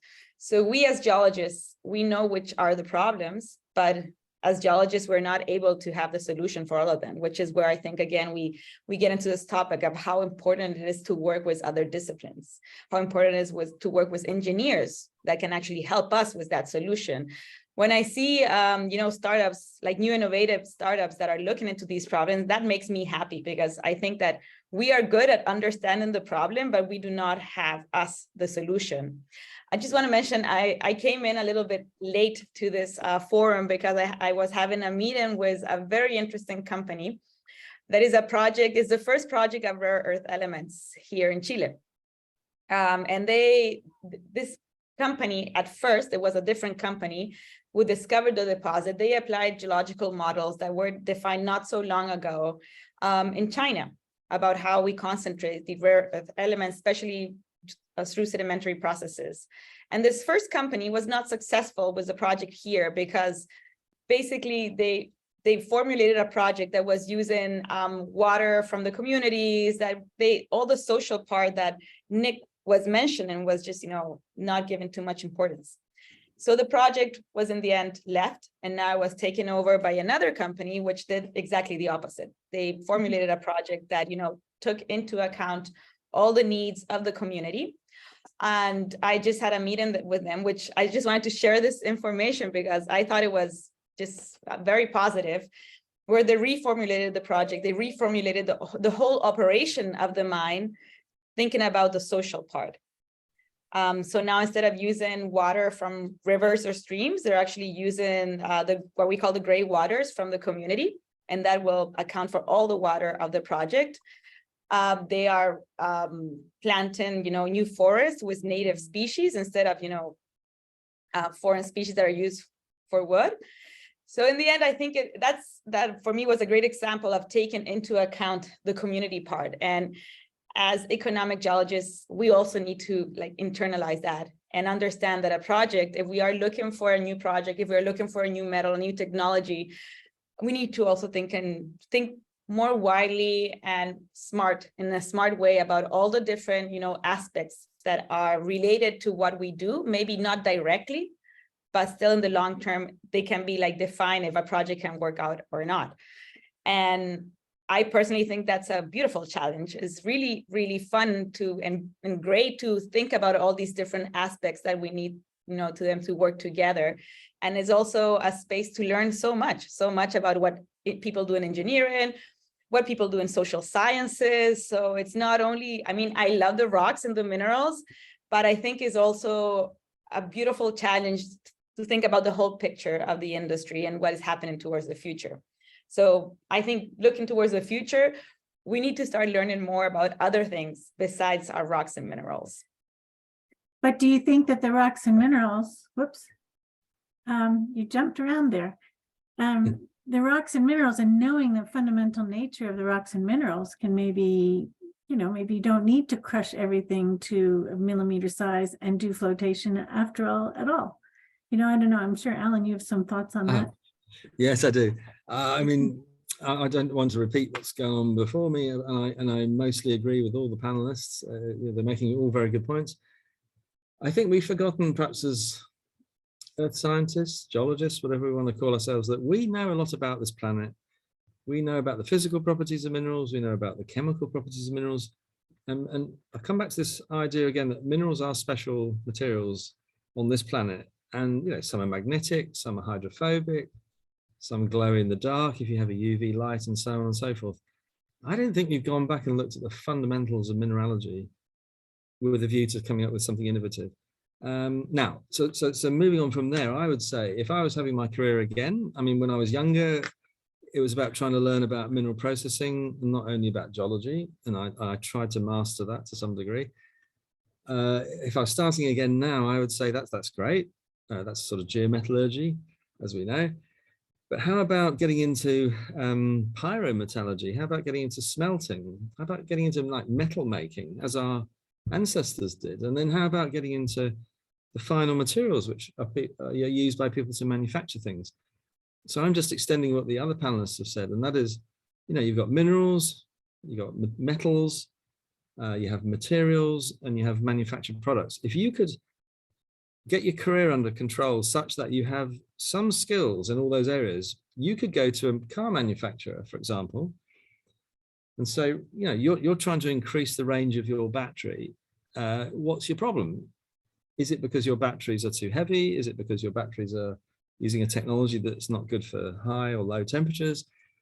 What is the problem? And then you can engage in what their problem is, and they can actually ask you, well, if it's not going to be a zinc battery or a lithium battery, what would you suggest? And you might say, how about a so-and-so battery? And there's a lot of that around on Earth, and we would like to use it. And so I think we would never, as geologists years ago, thought about going to see a design house, an architecture consultancy, or even a car manufacturer. And I mean, I can use the same analogy for sporting equipment, for all sorts of things. So yeah, I would agree that because we fully understand how the planet has formed, what it's made of, we're in a really strong position to save the planet and to help these other industries where they consider, say, a battery is just something that comes from a jar of chemicals, and they don't realize that those chemicals have come from a mineral. And and I encounter this every day with people who I talk to. They just don't realize that minerals are the ultimate source of a lot of our solutions. And I'll just round off, Karen, by saying I've recently been getting more and more into sort of space science and how space technology can help us here on Earth. And I was flabbergasted. I mean, I knew this, but I was absolutely amazed. I've been looking at pictures that are 50 years old of astronauts walking around on the moon, and in some cases driving around on the moon. They had a moon buggy 50 years ago that had a range of about 30 kilometers, and it was powered by solar panels. How is it that we've not developed over 50 years any more than that? And the point of making that is that there's an industry where we can learn a lot from as geologists, because in the space industry, as we saw last night, things go wrong, and when they go wrong, it's very spectacular. But by working with people in a completely different discipline, you may well get benefits coming back. And so things like engineering, technology, use of materials, and it's just an example. Space is one thing, but I can think of many others. But anyway, I better stop because I can keep going on for a long time here. May I comment in some of the aspects? Two aspects in terms of technology. I think compared to when I started doing my undergrad degree and now, it's incredible advance in terms of technology, not just like for the exploration itself, but for us to characterize the materials in the scale using satellite sensors, but also nanoscale. And I think this is going to change it assists us to be much more informed about and able to better understand the earth materials. But I would like to comment on other aspects that Irina mentioned in terms of the water. And I think one of the major challenges for the social license to operate relates to water and land usage. And I think when you get from the science to the applications for explorations, I think we have to be aware of those very fundamental needs of the society before even we start to think about exploring specific areas. If you're looking for frontiers of new resource and you're looking for new geographic areas where there's lots of poverty, where there is lots of problems with the water resource there, the land used for agriculture and so on, you have to look to this in a big picture in terms of the planet. And agreeing here with Alan, say, okay, if you need new resource for whatever earth materials you need, where you can have those resources in a way that it's more sustainable, taking consideration like all the aspects associated there, like do you have energy available, water available, what's the land use? If you're using this for mining, what is going to be lost? And I think that perspective is something that you should be forming our professionals very early on about this, and I think it's part of our responsibilities as mentors and professionals who work in the field to make them aware of other issues that are not technical issues. There are like social, political, economic issues, environmental. Yeah. So I wanted to pose in here, and then I'm going to let you all free for all and argue and shout over each other. But one thing that's come up recently is, understanding that billions of people on the planet don't even have electricity, much less vehicles or communication devices. So something that comes up often as we're talking about this renewable energy transition and the need for more metals is like, whose energy transition are we talking about? a lot of people don't even have energy, or they're happy to burn peat and or aren't happy actually, but that's the material they have to work with. So I just wanted to throw that out there, this drive towards more mining and more metals and things. For what, like whose energy transition? I don't know if anybody wants to comment that, and then let's just open it up. I only see one question, which we'll address maybe in a few minutes. I can comment about that. And I think that's a really interesting subject, because we tend to think that like energy transition is for North America, for Europe, for first world countries. And we forget about all the rest of the world that are still figuring it out and having, problems with basic things like electricity. And I normally have the discussion, especially with people I know that are very into, to not grow as a society, to not mine more, so just, stop here. And I think we need to think for the future of actually not be able to consume more, but actually have a balance between all of us, like level up. For me, I think that is super, super important. So we don't need more metals for, developed countries to be able to drive more cars. All the contrary, we want more metals in order to level up, and we need to be smart in order to take those cars down and, invest more in public transportation. So I think in that sense, it's very important to have empathy, for the world in general and who you're working for and what are you working for. And I think that's a key tool to have. I'm sorry, I'm talking about it like a tool, but, we can work it as a tool. To have empathy also with the research we do, thinking about not only us, our country, our city, but something that, is global. And that's the same reason, I have my students here and we talk about this kind of subjects a lot, especially with those that are against mining. Here we have a lot of mining in Chile. And I think one of the main things I tell you, okay, we can stop mining copper here, but that's going to actually affect other places also, because we live in a globalized society. So I think in that sense, we are a network, we are a global network where, I think the transition to clean energy is not just for us, is also for, is also in order to be able to have new technologies and better technologies that can be for the use of developing countries or other populations that do not have an access to electricity, for example. It would be easier for a place to maybe have solar panels than try and connect to the grid. And, think about that kind of solutions that is not just for us, it's a global solution. And it's not, and I wouldn't want all the good things we do to go to just, North America or Europe. I think all the contrary. We have to be looking for smart solutions that are solutions for everyone. I agree, Irene, and I think there's a really interesting overlap between what all three of you have been talking about, which, starting with what Alan said about the role that a more material-minded mineral individual might take on, is looking at that end user, what's happening in terms of who wants the resource and how is it used. Well, that ties really nicely into this idea of taking a social look as well, because it's about the need of society.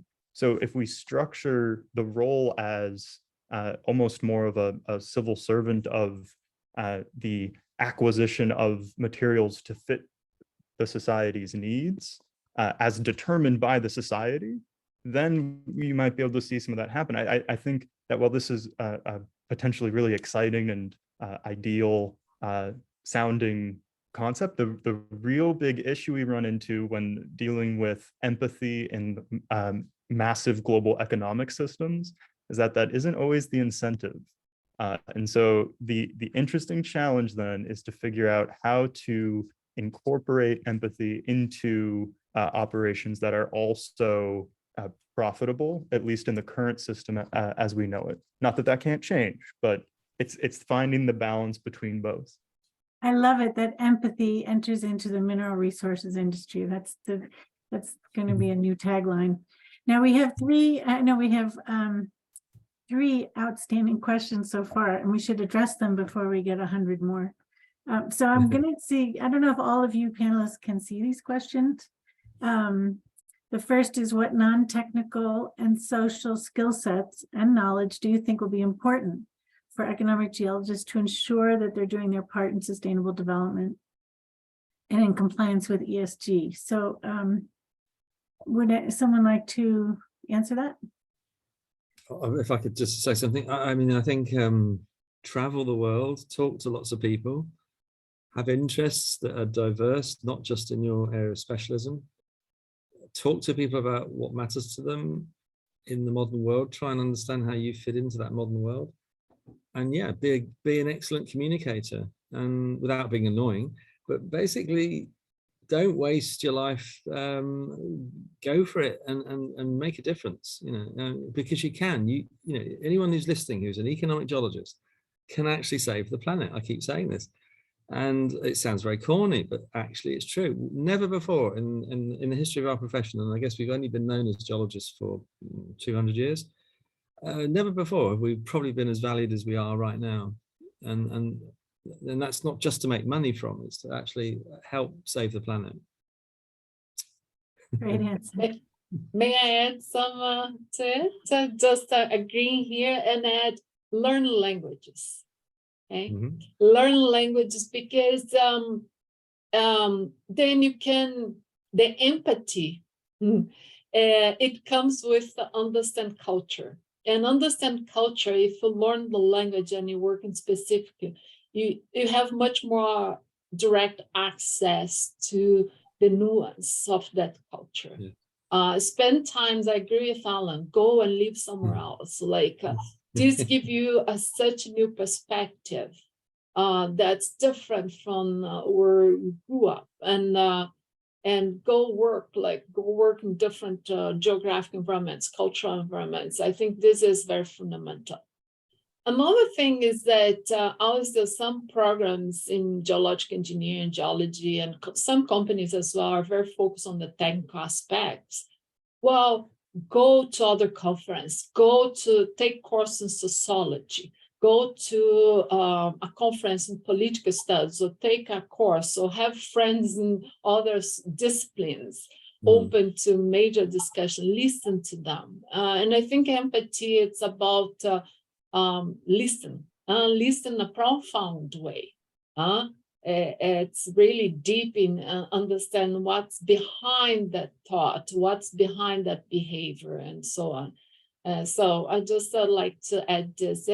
And may I put another point? I think in terms of challenge as well for us is the workforce, because there is a number of us, and there are good statistics here in Canada showing that a large proportion of the people that are working in the field today in economic geology and related fields are going to retire. Like the professionals are retiring, and there are fewer people entering the field.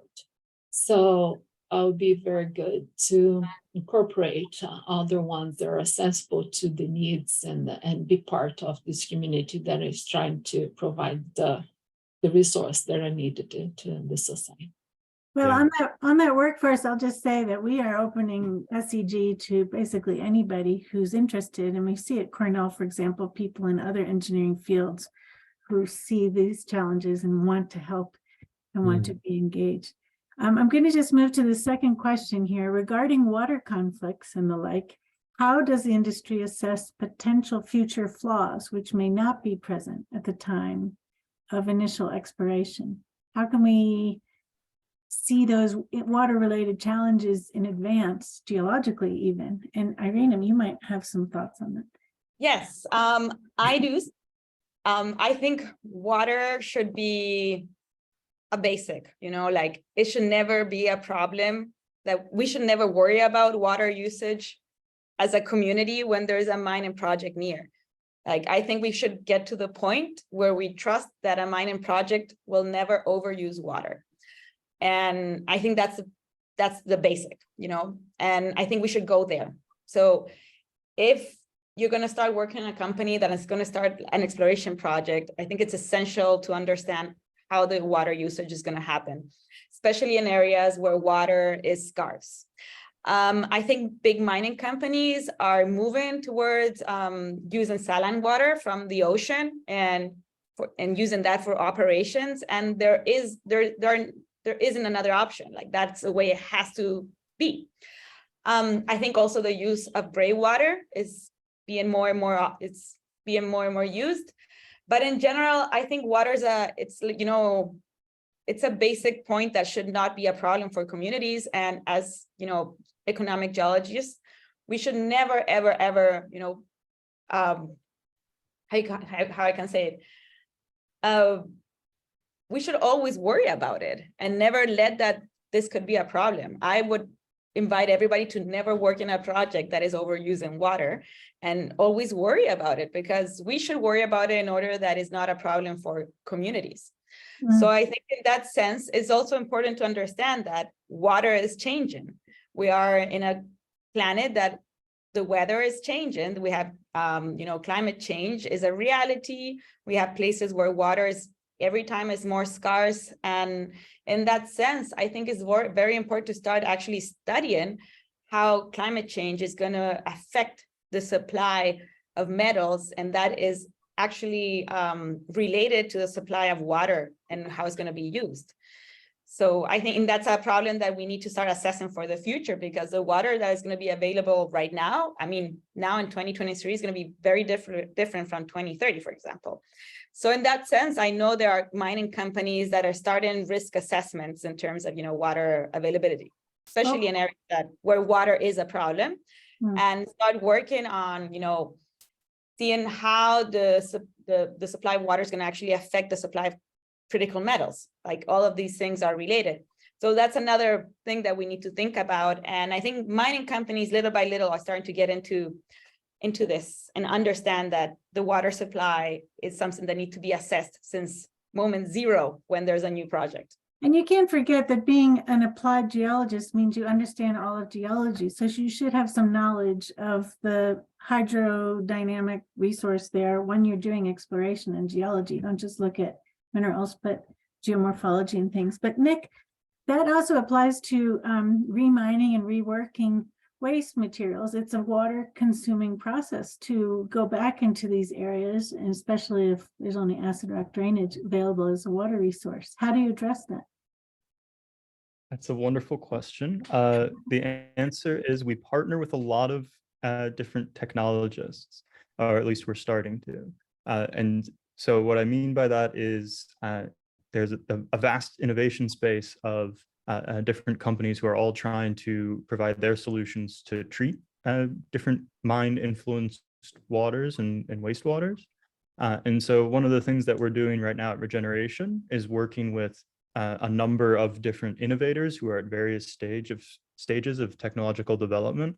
And we're helping manage their growth to technological readiness by allowing them access to some wastewater samples and help and support as they grow. And then the goal with that being that for wastewater, but also for all of the other historic residues associated with past mining activities, you could find just the right technology to unlock value at that site and be able to extract some of the exciting minerals that have been left behind, and at the same time clean up the water. So that's what we're doing about it. That's great.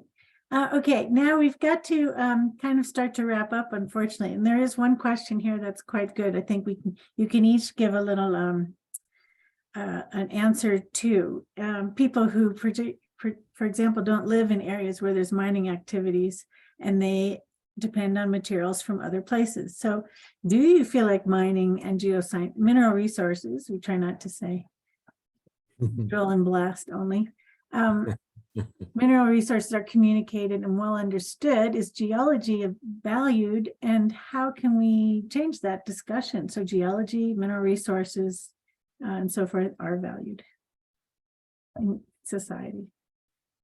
And take it away, anyone who wants to jump in.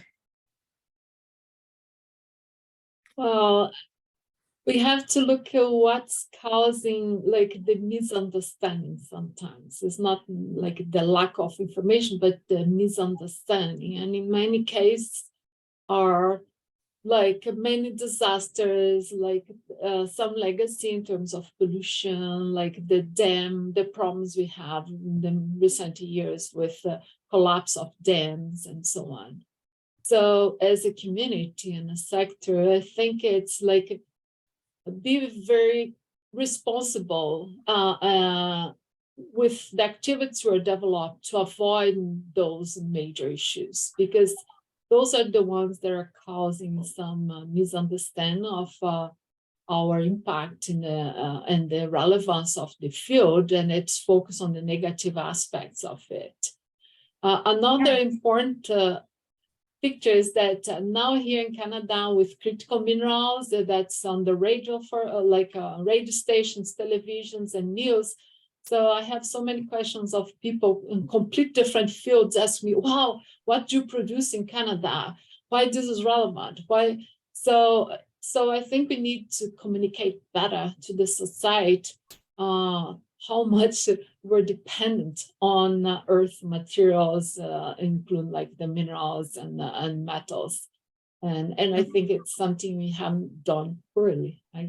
Okay, we're gonna have to wrap up soon, so everybody else jump in quickly on, I'd just like to say, Karen, sorry if I can, we've got to be better at communicating what we do. When you watch a sports activity, and it could be a rugby match, a football match, a cricket match, and whatever you do over there in North America every Saturday afternoon, you get the sports person in front of the camera and they're telling you, yeah, we had a great match and we did this. And well, they've been primed and they've been trained to speak to the press every single time they go out and play for their team. We've got to do the same thing as geologists. We've got to be prepared to communicate better. We're really bad at this. I mean, who actually said we're going to give up on coal, oil, and gas? It wasn't a geologist that said that. It was a politician. Now we've been put into this terrible situation where we've got to try and find an alternative for these fantastic energy sources, which of course, are doing damage also to our planet. But rather than saying coal isn't that bad if you can actually design coal to be burnt without any fumes coming off it. Why can't you burn coal in a closed circuit, for example? Why can't you drive a car with no exhaust fumes coming out the back end of it? Surely it must be possible to design a car that just recycles its fumes. And anyway, so the point here is I'm just saying that we can't rely on anyone else to do this. We've got to get on as a profession and actually get the message out there. So for anyone out there, and the person specifically who asked that question, get yourself some media training, learn how to communicate, but really do well in your studies and understand the earth, and just keep telling everybody that minerals really matter. I wanted to say also, we have to use the platforms we have and not be shy about, communicating. We cannot expect other people to do it for us.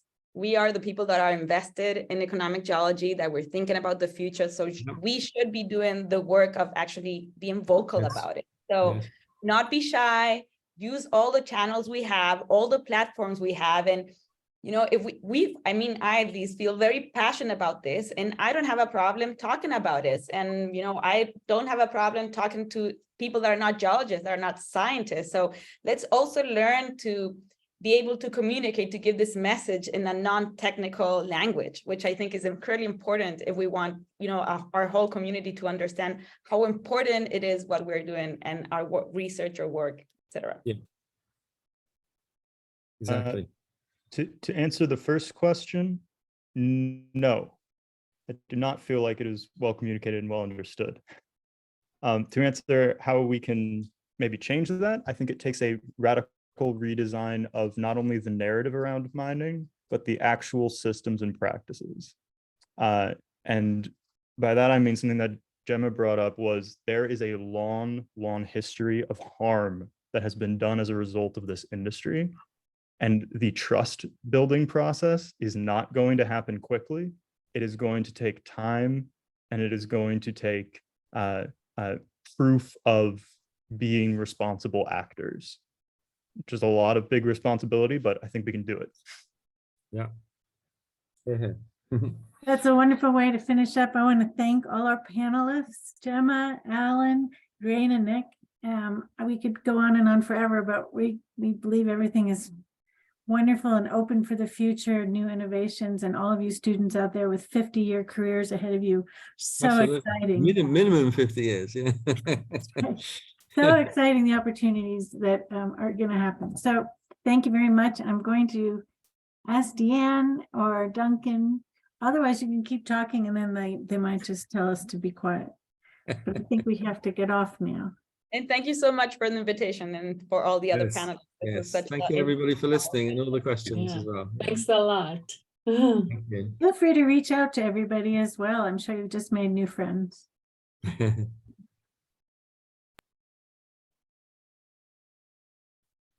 Yeah.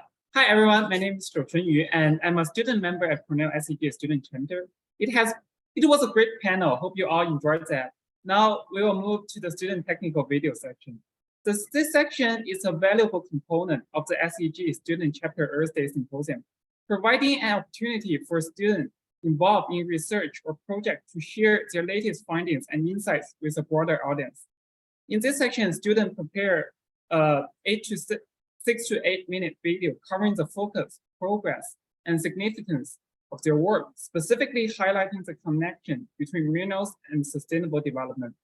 We commend and appreciate all the student members who have submitted their videos, showcasing their dedication and passion towards advancing the field of economic geology.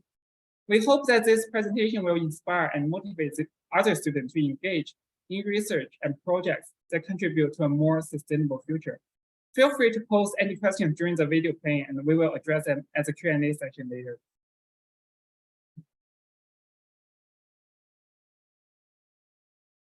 Now we can move to videos.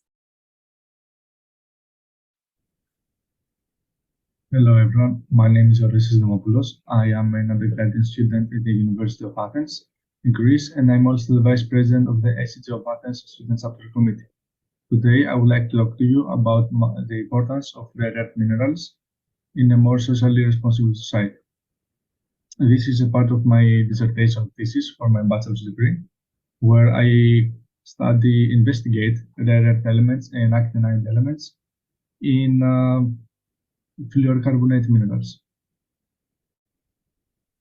To start with, rare earth elements are the lanthanide series, the periodic table, meaning from lanthanum to lutetium, and also scandium and yttrium are considered by many to be part of these elements, the rare earth elements.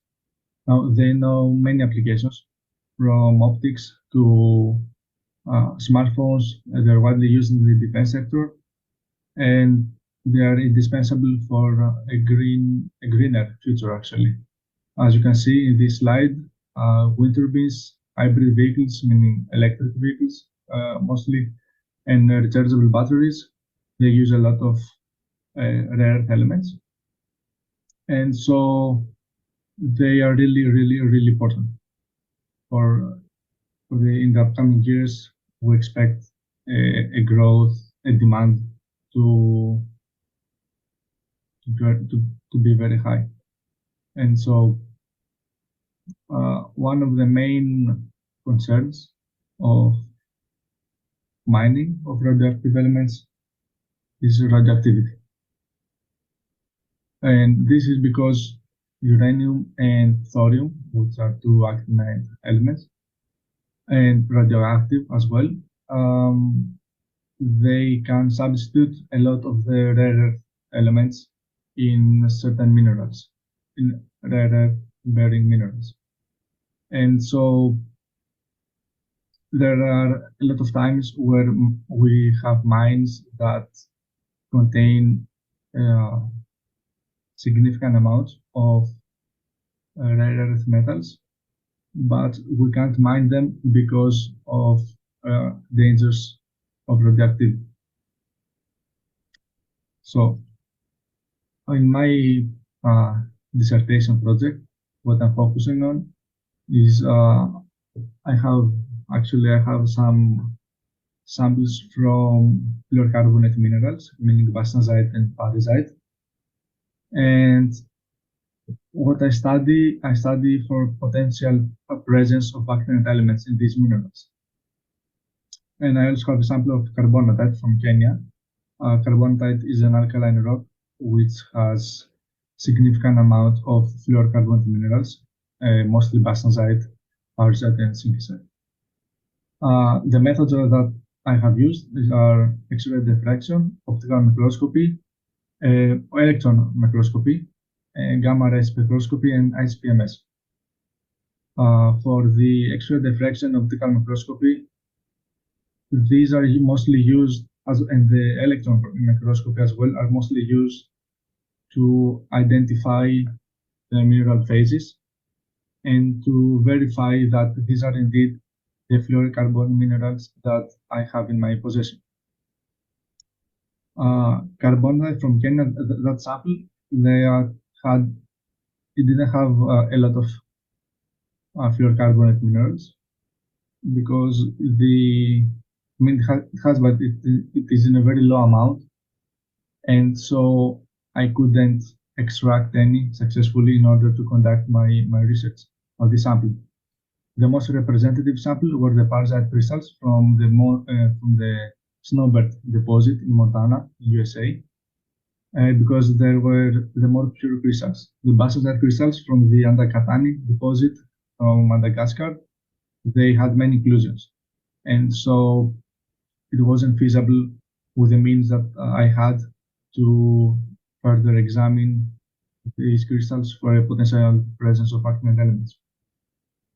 And as such, the X-ray diffraction and optical microscopy and electron microscopy, these methods were mostly used for the carbonatite sample from Buru Hill in Kenya and from the basalt crystals.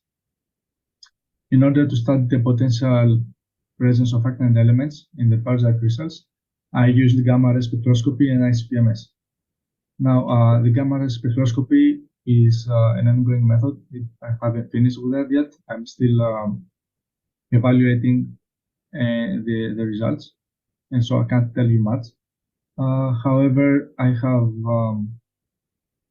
obtained a significant amount of thorium, meaning that in these crystals, there are a lot of becquerel per kilos of, I have detected a lot of becquerels per kilos of thorium and uranium as well, but it's mostly thorium. And the ICP-MS method I have used on the parsite crystals, I have found that they contain up to 64%, 64 ppm uranium. And these results,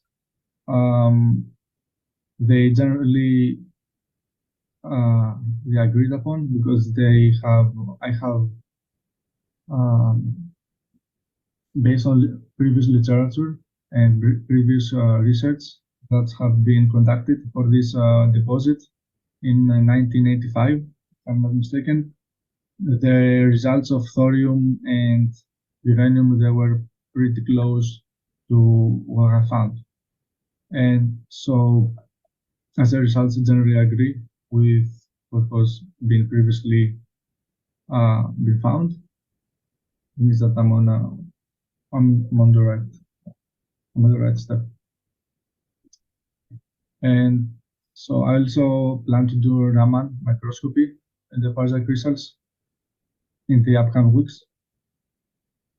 And that's all for now. That's all I have. As I said, I haven't finished with gamma ray spectroscopy, which will study radioactivity. And so I'm hoping that the results will be what I expect them to be, which means a very high contents of thorium and of uranium isotopes.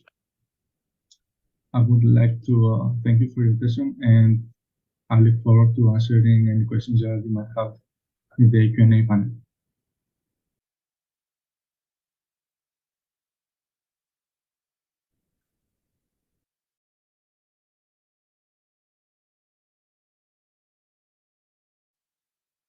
Hello everyone, I'm Vasil Pleta from Athens, Greece, and currently I'm doing my master at National Capital University of Athens. Today, I'm going to talk to you about the project I'm participating, the Colombo Hydrothermal Vent Ecosystem. In this project, my main interest involved the petrograph in geochemistry of the hydrothermal diffuser type chimneys and the fluid inclusion microthermometry in barrage crystals. So, let's see what the Colombo project is really all about. As we all know, the world's seas and oceans are essential for all life on Earth, for the transition from brown to green energy, for sustainability, for biotechnology resources, for food and energy supply, and they can also work as buffers for climate change.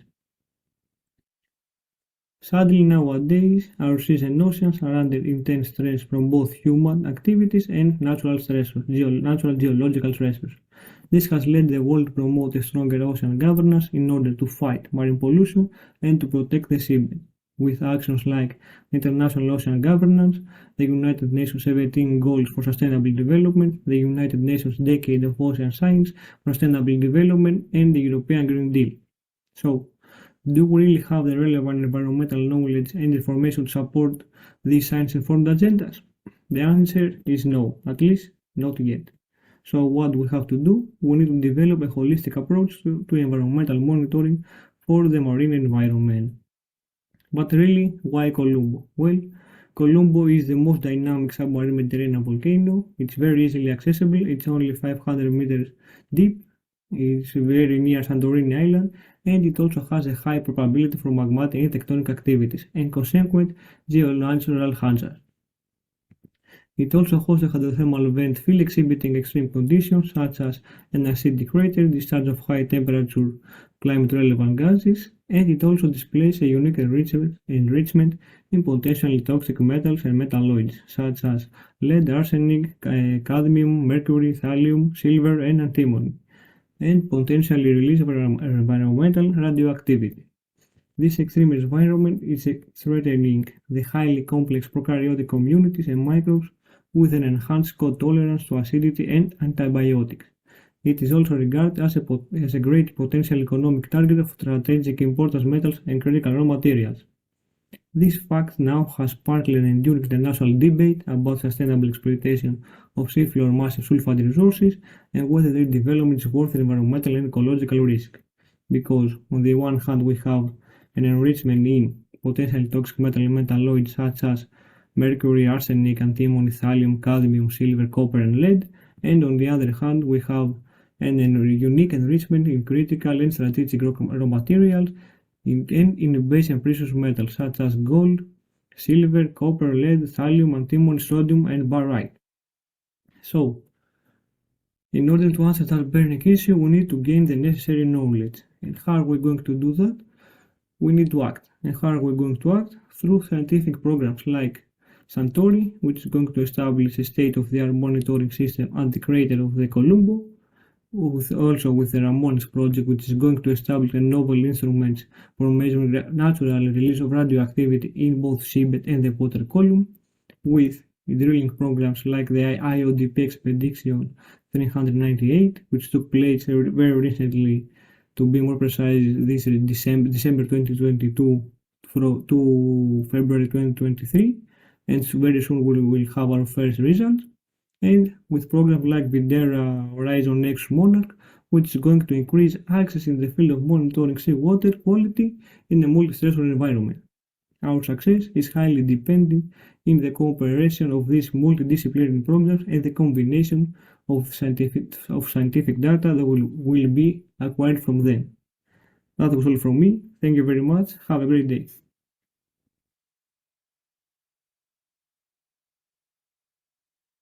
Hello.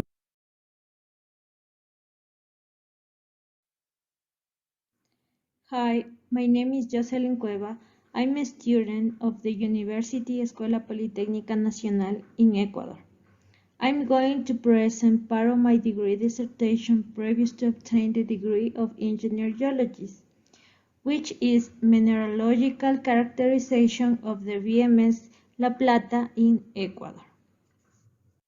Introduction. La Plata mining project is in Ecuador, in South America.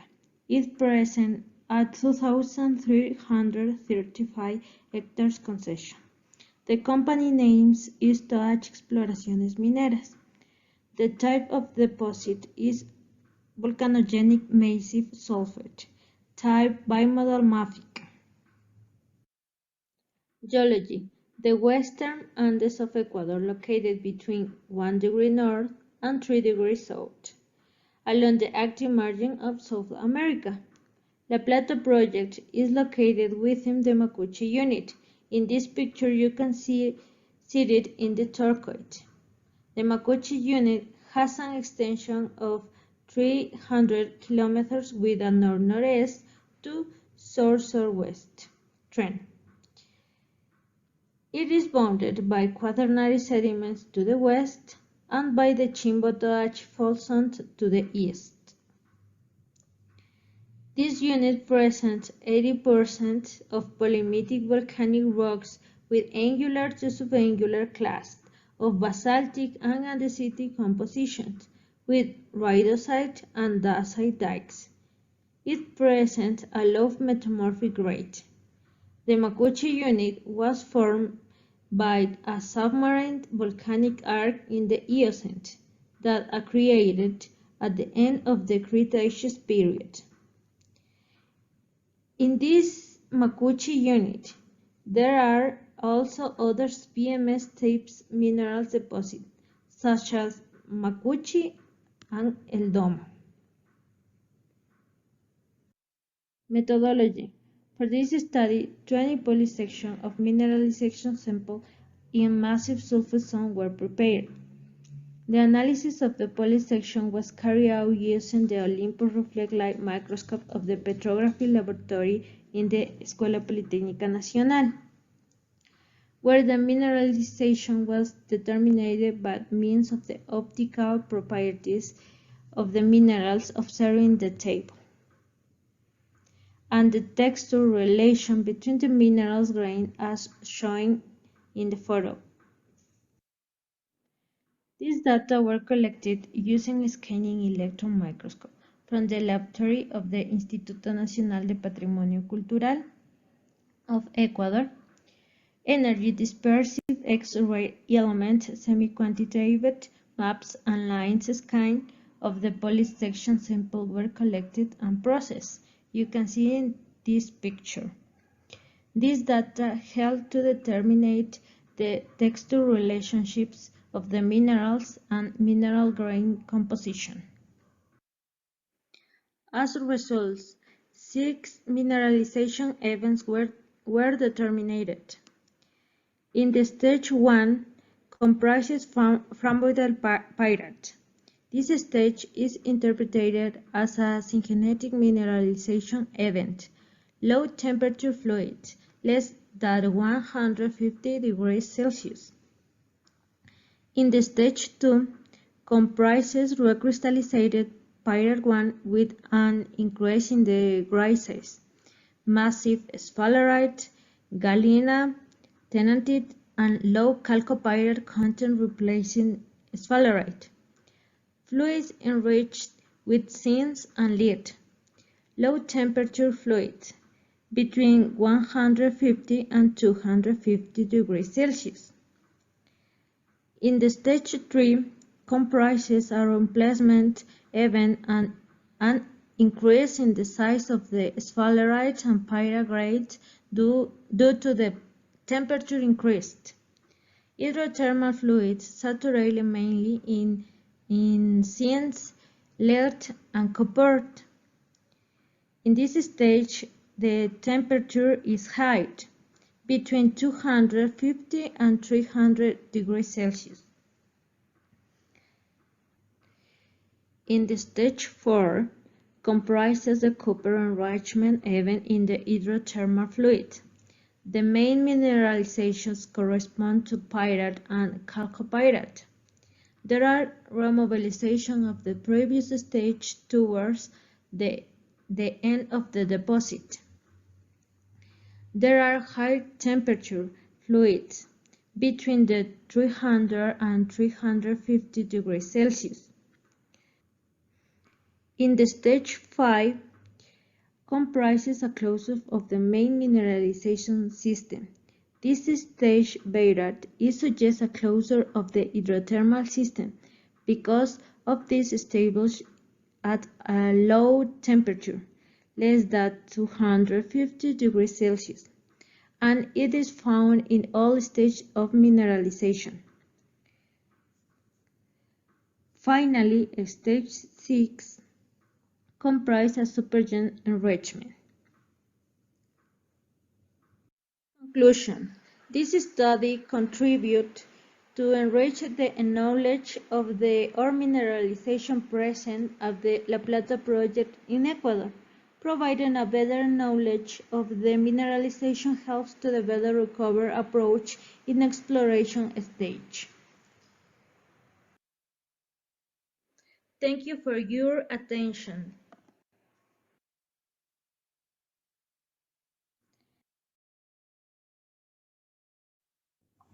Hi everyone, my name is Jose Luis Corchal Albelo. I am a PhD student in Missouri SMT, and I'm going to be talking about my research on the characterization of tellurium minerals from copper porphyry processing streams. Specifically, as we see in this picture, a lot of what I do, my research relates to doing some imagery analysis, in which we see some pyrite and chalcopyrite minerals here. And I identify tellurium minerals that sometimes occur as inclusions, and sometimes they occur as free surface minerals related to these larger sulfide minerals. We selected copper porphyry ores because they are the world's largest resource of copper and moly, but they also are magmatic hydrothermal deposits, which occur usually close to the surface. So they're usually mined as open pit mines. And they are mined this way because they are a low-grade ore that contains a high tonnage. Most of the world's copper and molybdenum are produced from there, but there is also a lot of association with economic value to them. For example, we have some critical minerals that are linked to them. Specific to our case, tellurium is also produced from copper porphyry processing streams, and other additional resources such as gold and silver. And some of these domestic resources occur in the western part of the US.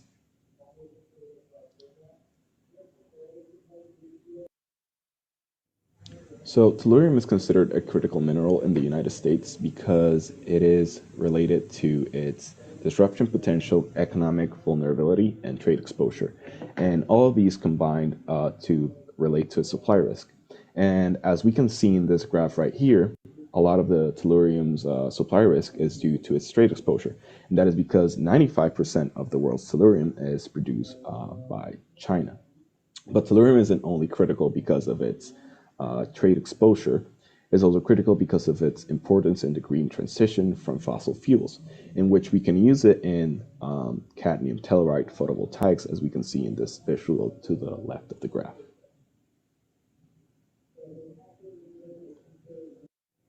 Now, to reiterate our problem statement, it is important to us to look at tellurium and copper porphyry because copper porphyries are the main producer of tellurium. They are produced from anode slime, and we also have to look at secondary resources for tellurium.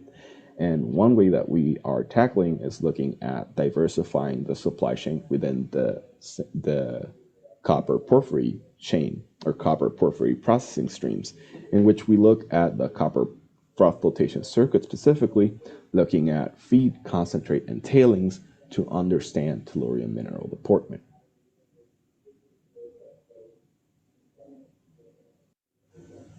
Therefore, our research objectives consist of understanding the deportment of tellurium and some other economically valuable elements that are usually associated with tellurium, such as gold, silver, and copper. And lastly, we need to identify the locking liberation behavior, mineral phases that occur within the copper porphyry ore.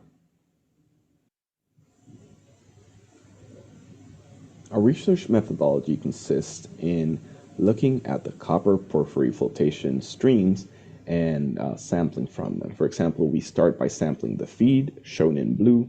Then we sample the final concentrates, both bulk and batch, so C1 and C2. And those are shown in yellow in the graph to the left.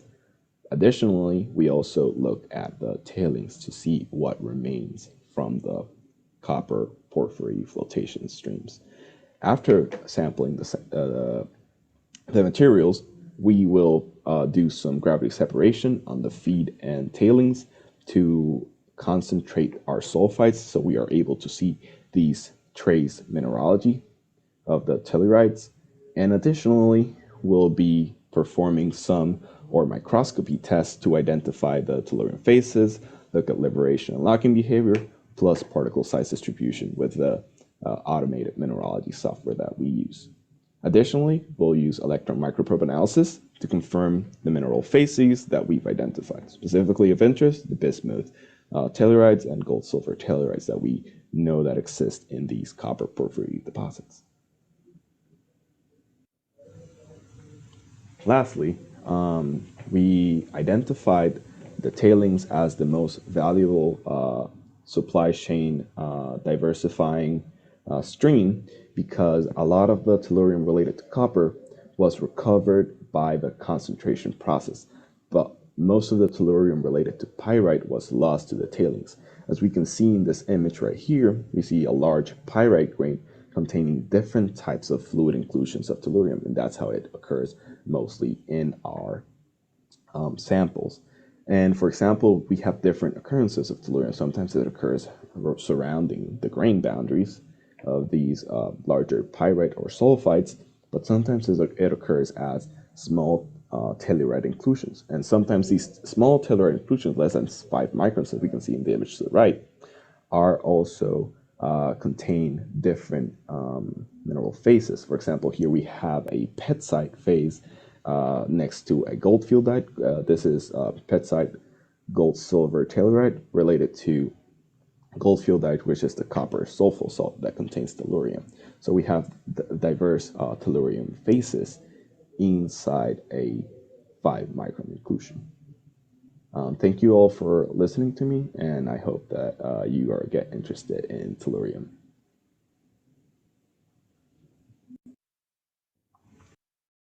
Yeah, thanks for all the presenters, and they're all great videos. I hope you are inspired and feel interesting about those videos. And we're honored to have Orestes, Jose, and Vasilis as a Q&A session. And feel free to use to have any questions.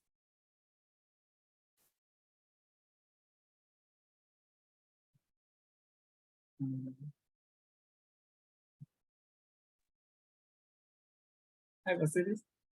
Hello, everyone. We have a question in the... Yeah. Yeah. So... Okay, how do each of the presenters think the research fits into the larger theme of mineral resource for sustainability? Okay, so from my point of view, because I am interested with seafloor massive sulfide deposits, they are the equivalent of ancient volcanogenic massive sulfide deposits that we find here on land. So, and we have a unique opportunity to study natural laboratory here for us. And I like to think of the SMS deposits as a window in time that allows us to see mineral forming processes happening before our very own eyes. It's very amazing to think of that. And I also think that we need to find more deposits, for the transition from brown to green energy economy. So we need to find more metals, and maybe the supermassive sulfide deposits that are a future potential economic target might give us the metals that we need to achieve that. So what's your favorite part of being an economic geologist? Okay, that's an interesting one. I think that we have a great impact on the society. I mean, everything that we have around us is made from minerals, from mineral ore deposits. It's amazing to just think that, and how to find them and how to understand how they are forming. It's pretty amazing for me. So now we have Orestes. And can you see the Q&A section? To answer the first part of the question, yeah. Well, my research is focused on rare earth elements, and so which are used for electric cars, for wind turbines. They're used in solar panels. They're used in rechargeable batteries, along with lithium and copper. And so these elements are essential for green energy and for a greener transition. And so as I said in the video, one problem is that even though there are a lot of resources and we can mine effectively these minerals containing these elements, there is a lot of radioactivity. And so a lot of deposits cannot be used because of radioactivity concerns, mainly in North America and in Europe. And so in my research, I try to tackle a bit of that problem and to see how much radioactivity is there and what can be done about it.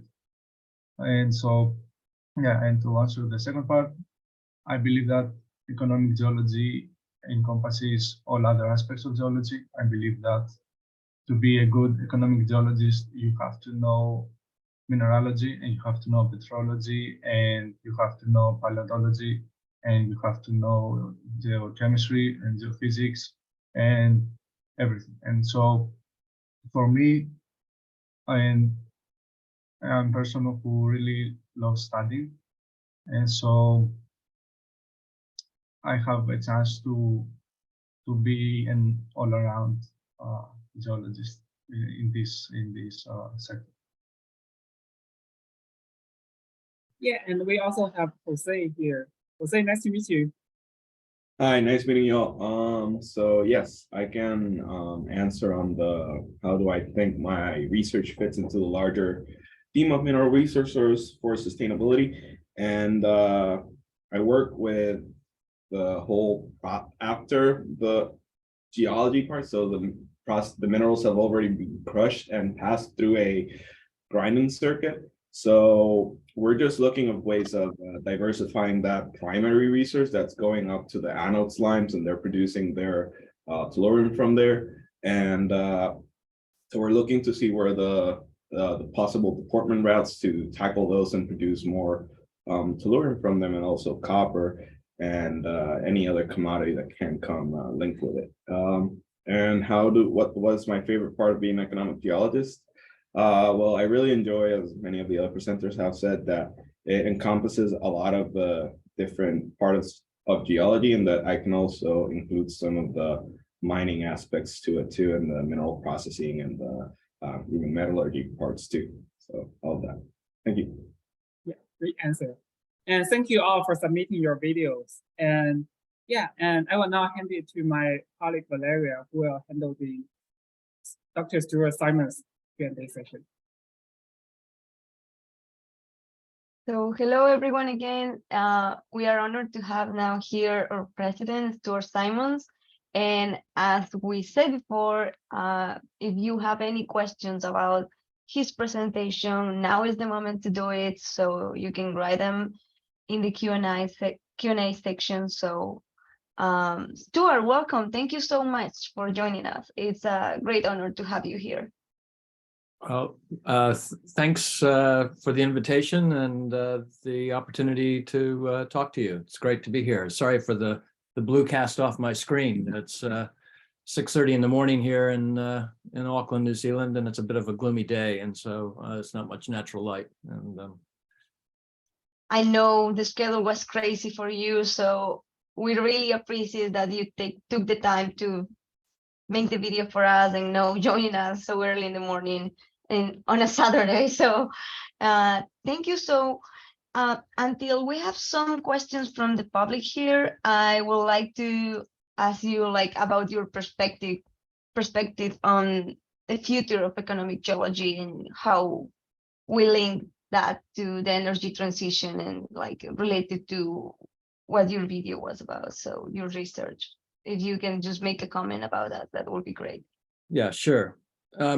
Look, I'll just reflect back when I was a student, and I remember well. So that was in the mid-70s, and there were reports then that mineral resources were going to be increasingly important in the coming decades, and that there were lots of what I want to say, just expectations over exploration, development, productivity, etc. And I think a lot of this was sort of fueled a little bit by geopolitical ructions in South America, where the copper mines were nationalized in Chile. There was a copper shortage at the time, and so much so that my mother, who was building a house, had aluminum wiring put in instead of copper wiring. So you have to be of a certain age to remember such things, but you would not imagine anybody using aluminum wiring in a house, and it later had to be pulled out and replaced with copper. Looking forward, we have lots of optimistic prognostications about requirements for metals. I would just say, on current trends, and just looking at what it takes to build an electric car in terms of copper consumption, there's a lot of merit to those. But just be wary of technical disruptions that minimize the requirements for those metals, because engineers are very clever and they're out there looking for alternative technologies that minimize the use for things that are hard to get a hold of. And we already know that there are many limitations to what we can scale up to in terms of mining. And it's not just resource availability, it's other environmental factors, ESG, other things that are becoming really important. So that's one thing to look at. But looking optimistically, I have to think there's never been a better time to be a geologist, full stop. Really, the demands and pressures, notwithstanding whatever technological changes might eventuate, really require informed understanding of the ground beneath our feet, down to several hundred meters, probably over 1,000 meters. It would be interesting to see a plot of the number of holes or wells drilled into the subsurface over the last 100 years. Drilling is a very old technology. The Chinese developed it over 2,000 years ago for salt extraction. Hard to believe that salt was a commodity that generated that kind of interest, but it was really valuable at that time. All I can say is we are going to put increasing demands on the subsurface, not just for production of natural resources, but also for storage. You can see that with carbon capture technologies, other things. And so there's going to be a requirement for a holistic understanding of physical and chemical processes, not just natural ones, but those that relate to engineered utilization of the subsurface. Right now, we kind of deal with out of sight, out of mind types of, well, we face that kind of mentality.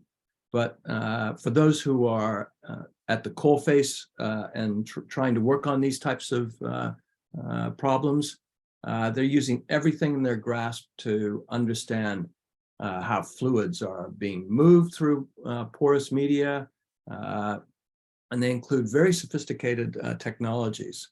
All I can say is that when you're an economic geologist, and particularly if you're looking at any type of ore deposit that resulted from fluid flow, and say hot water fluid flow, you have firsthand understanding of the complexity and the heterogeneities of rock masses in controlling their fluid flow.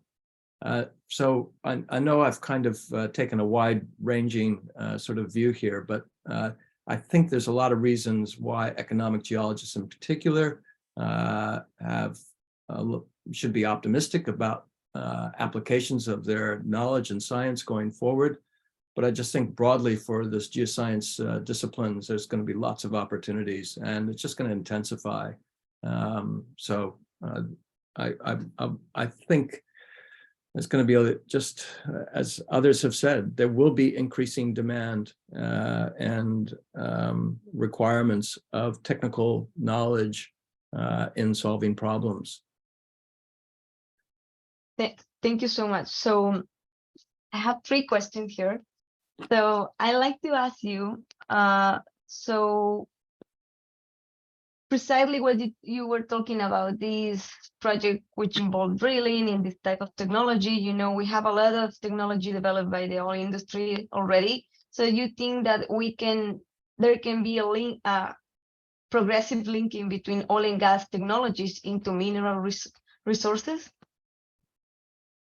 Oh, I think every time we drill a well or excavate rock, whether it's a quarry or a mine, a groundwater well, a geothermal well, an oil and gas well, we get some additional little bit of information about the subsurface. If the subsurface was predictable in terms of rock type, mineralogy, structural geology, there wouldn't be jobs for geologists. Engineers would rule.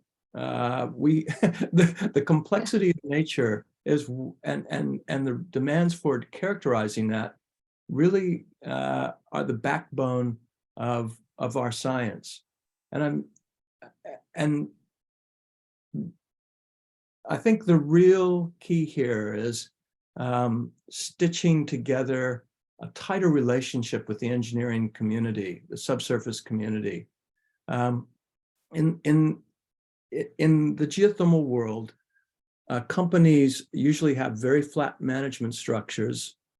And for producing field, like in New Zealand, a production reservoir engineer will be sitting across from a geoscientist.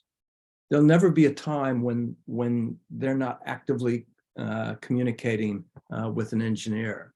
And I would say, as much as anything, if you were to just say, you know, like one small step, an incremental step towards improving understanding, it would be strengthening the relationships and interactions between geoscientists and engineers that are working in the subsurface. And I think that needs to start at the university level. So many universities have engineering faculties that are separated from science faculties. And of course, by the very culture and that environment, there's a tendency to just erect some barriers and, you know, develop some rivalries. And okay, they start off friendly enough, but once you become increasingly more specialized, you think internally and maybe not so broadly. Anyhow, my experience has been totally enriched by my interactions with engineers.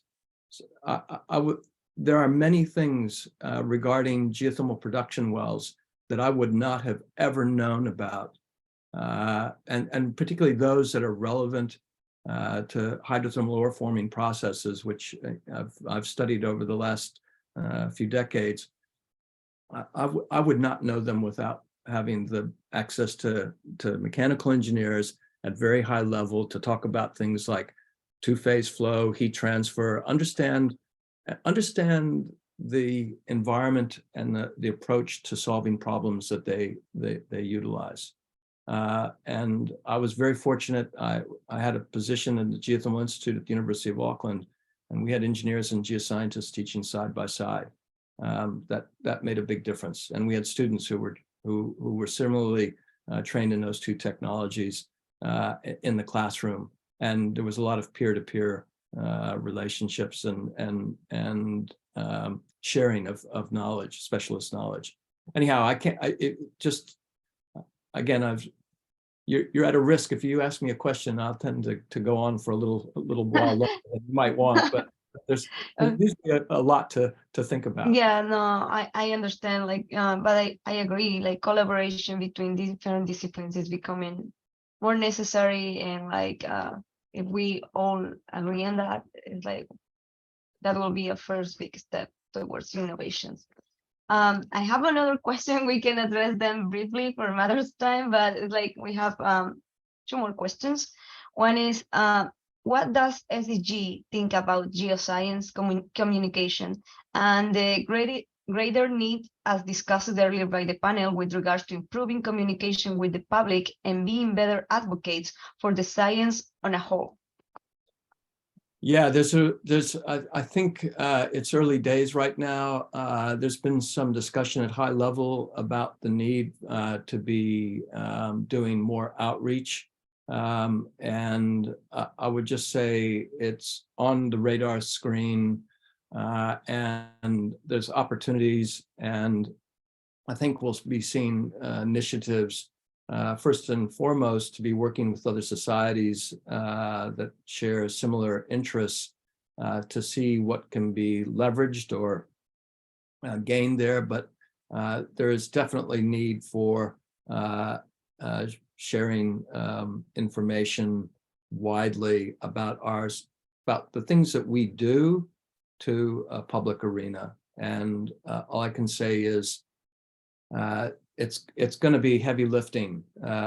Energy fluency is just one aspect that the general public just needs a lot of support and understanding. So that's a long-standing problem. But anyhow, there is efforts to try and be more outward looking, and I think you'll see that grow within the society. Thank you so much. So another one, what are your thoughts on how we bolster geoscience education and future workforce to meet the need for novel, specialized air resources? For example, geologic, hydrogen, extraction of minerals from seawater, etc. Yeah, those are always tricky questions. I don't really, I'm not expert in perhaps giving, an answer here. The new developments and new opportunities and the entrepreneurship that's required to push them into the commercial space. I mean, it's one thing to have a good idea. It's another thing to scale it up and get proof of concept and then into a place where you can actually make a difference to a much larger client base that's going to give you a profitable business. And of course, there has to be continuity of performance over time as well. So there's a lot of issues from the financial side in making something that's a good idea and bring it into the mainstream. There also has to be a lot of acceptance. I'll just say, personally, I have been expected that nuclear energy would have a lot more traction. Just say over the last 20 years, it does satisfy a lot of aspects so that we need to overcome going forward in terms of reducing greenhouse gas emissions. And yet there's just continued opposition, and those are understood, but there's been technological developments. But the other thing too, and this is an aspect that people need to appreciate. Usually it takes long lead times, could be 5 to 10 years to implement technologies. And we're finding that now. That you can see the reports in terms of nuclear power generation. I'll leave it there.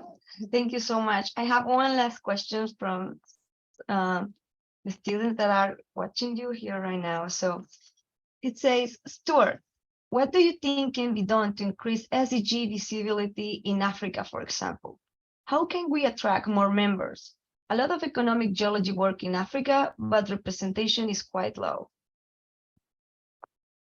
Yeah, that's a good question too. And I'm glad to say that Chico Azevedo, who's the past president right now, has been championing the growth of SEG representation in Africa, and the plan is right now for the next SEG meeting for 2024 to be in Namibia.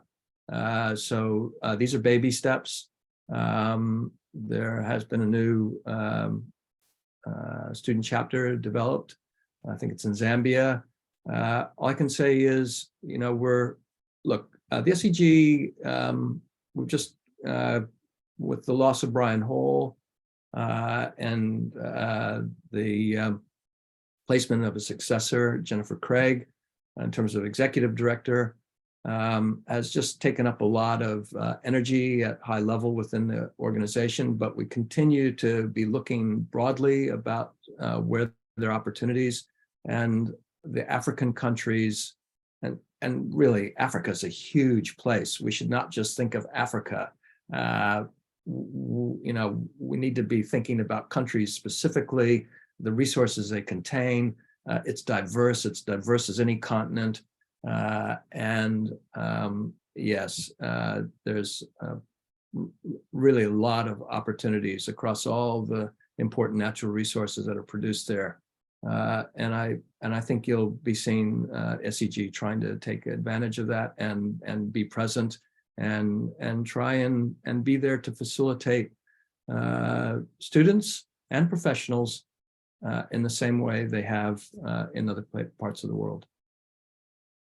Thank you so much, Stuart. Your contributions are really valuable for us, and for taking the time again. We appreciate it. And so now I'm going back to Sojun for like the last part of our event today for the Earth Day. It's been a nurturing afternoon here. And Sojun.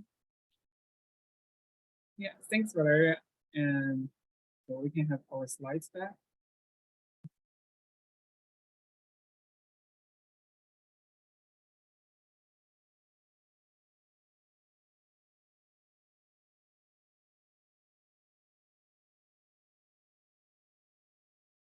Yeah, if you're not a student member, and we definitely recommend you to join us. We have 6,000 plus members worldwide, plus more than 100 student chapters in 32 countries. And the dues for student member are around $25 and $100 for professional members. And you will enjoy a lot of benefits by joining the student membership, including online access to economic geology and SEG discovery, apply for research grant, serve as a leader of your student chapter, and also deep discounts on SEG educational programs and annual conference.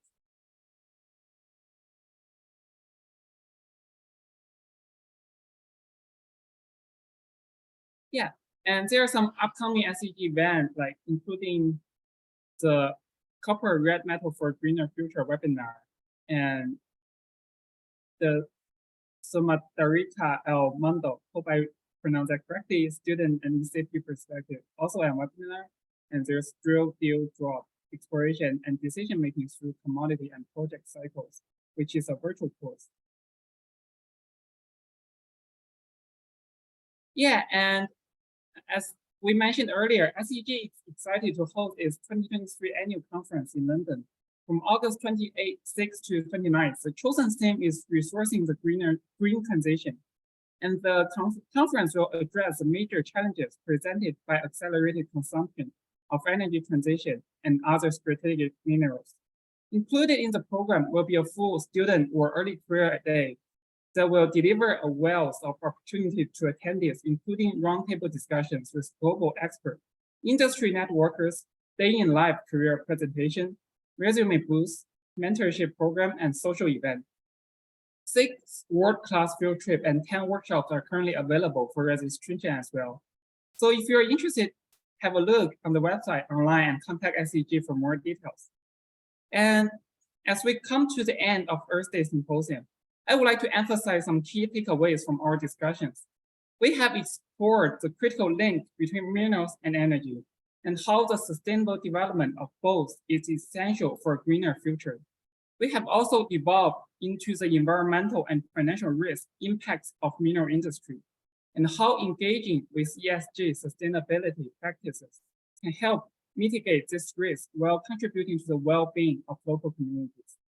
The presentation and discussions have also highlighted the importance of waste recycling, revaluing, and data analysis in sustainable mineral extraction practices.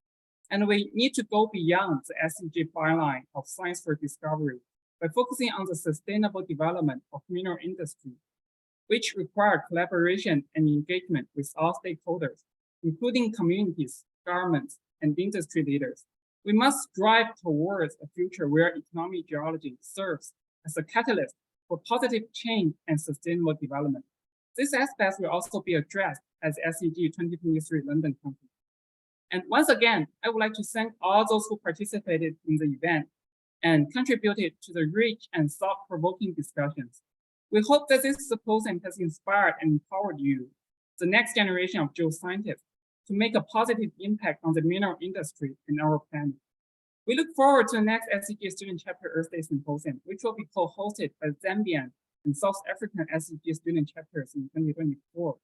And once again, thank you for attending and looking forward to see you next year. Thank you, everyone.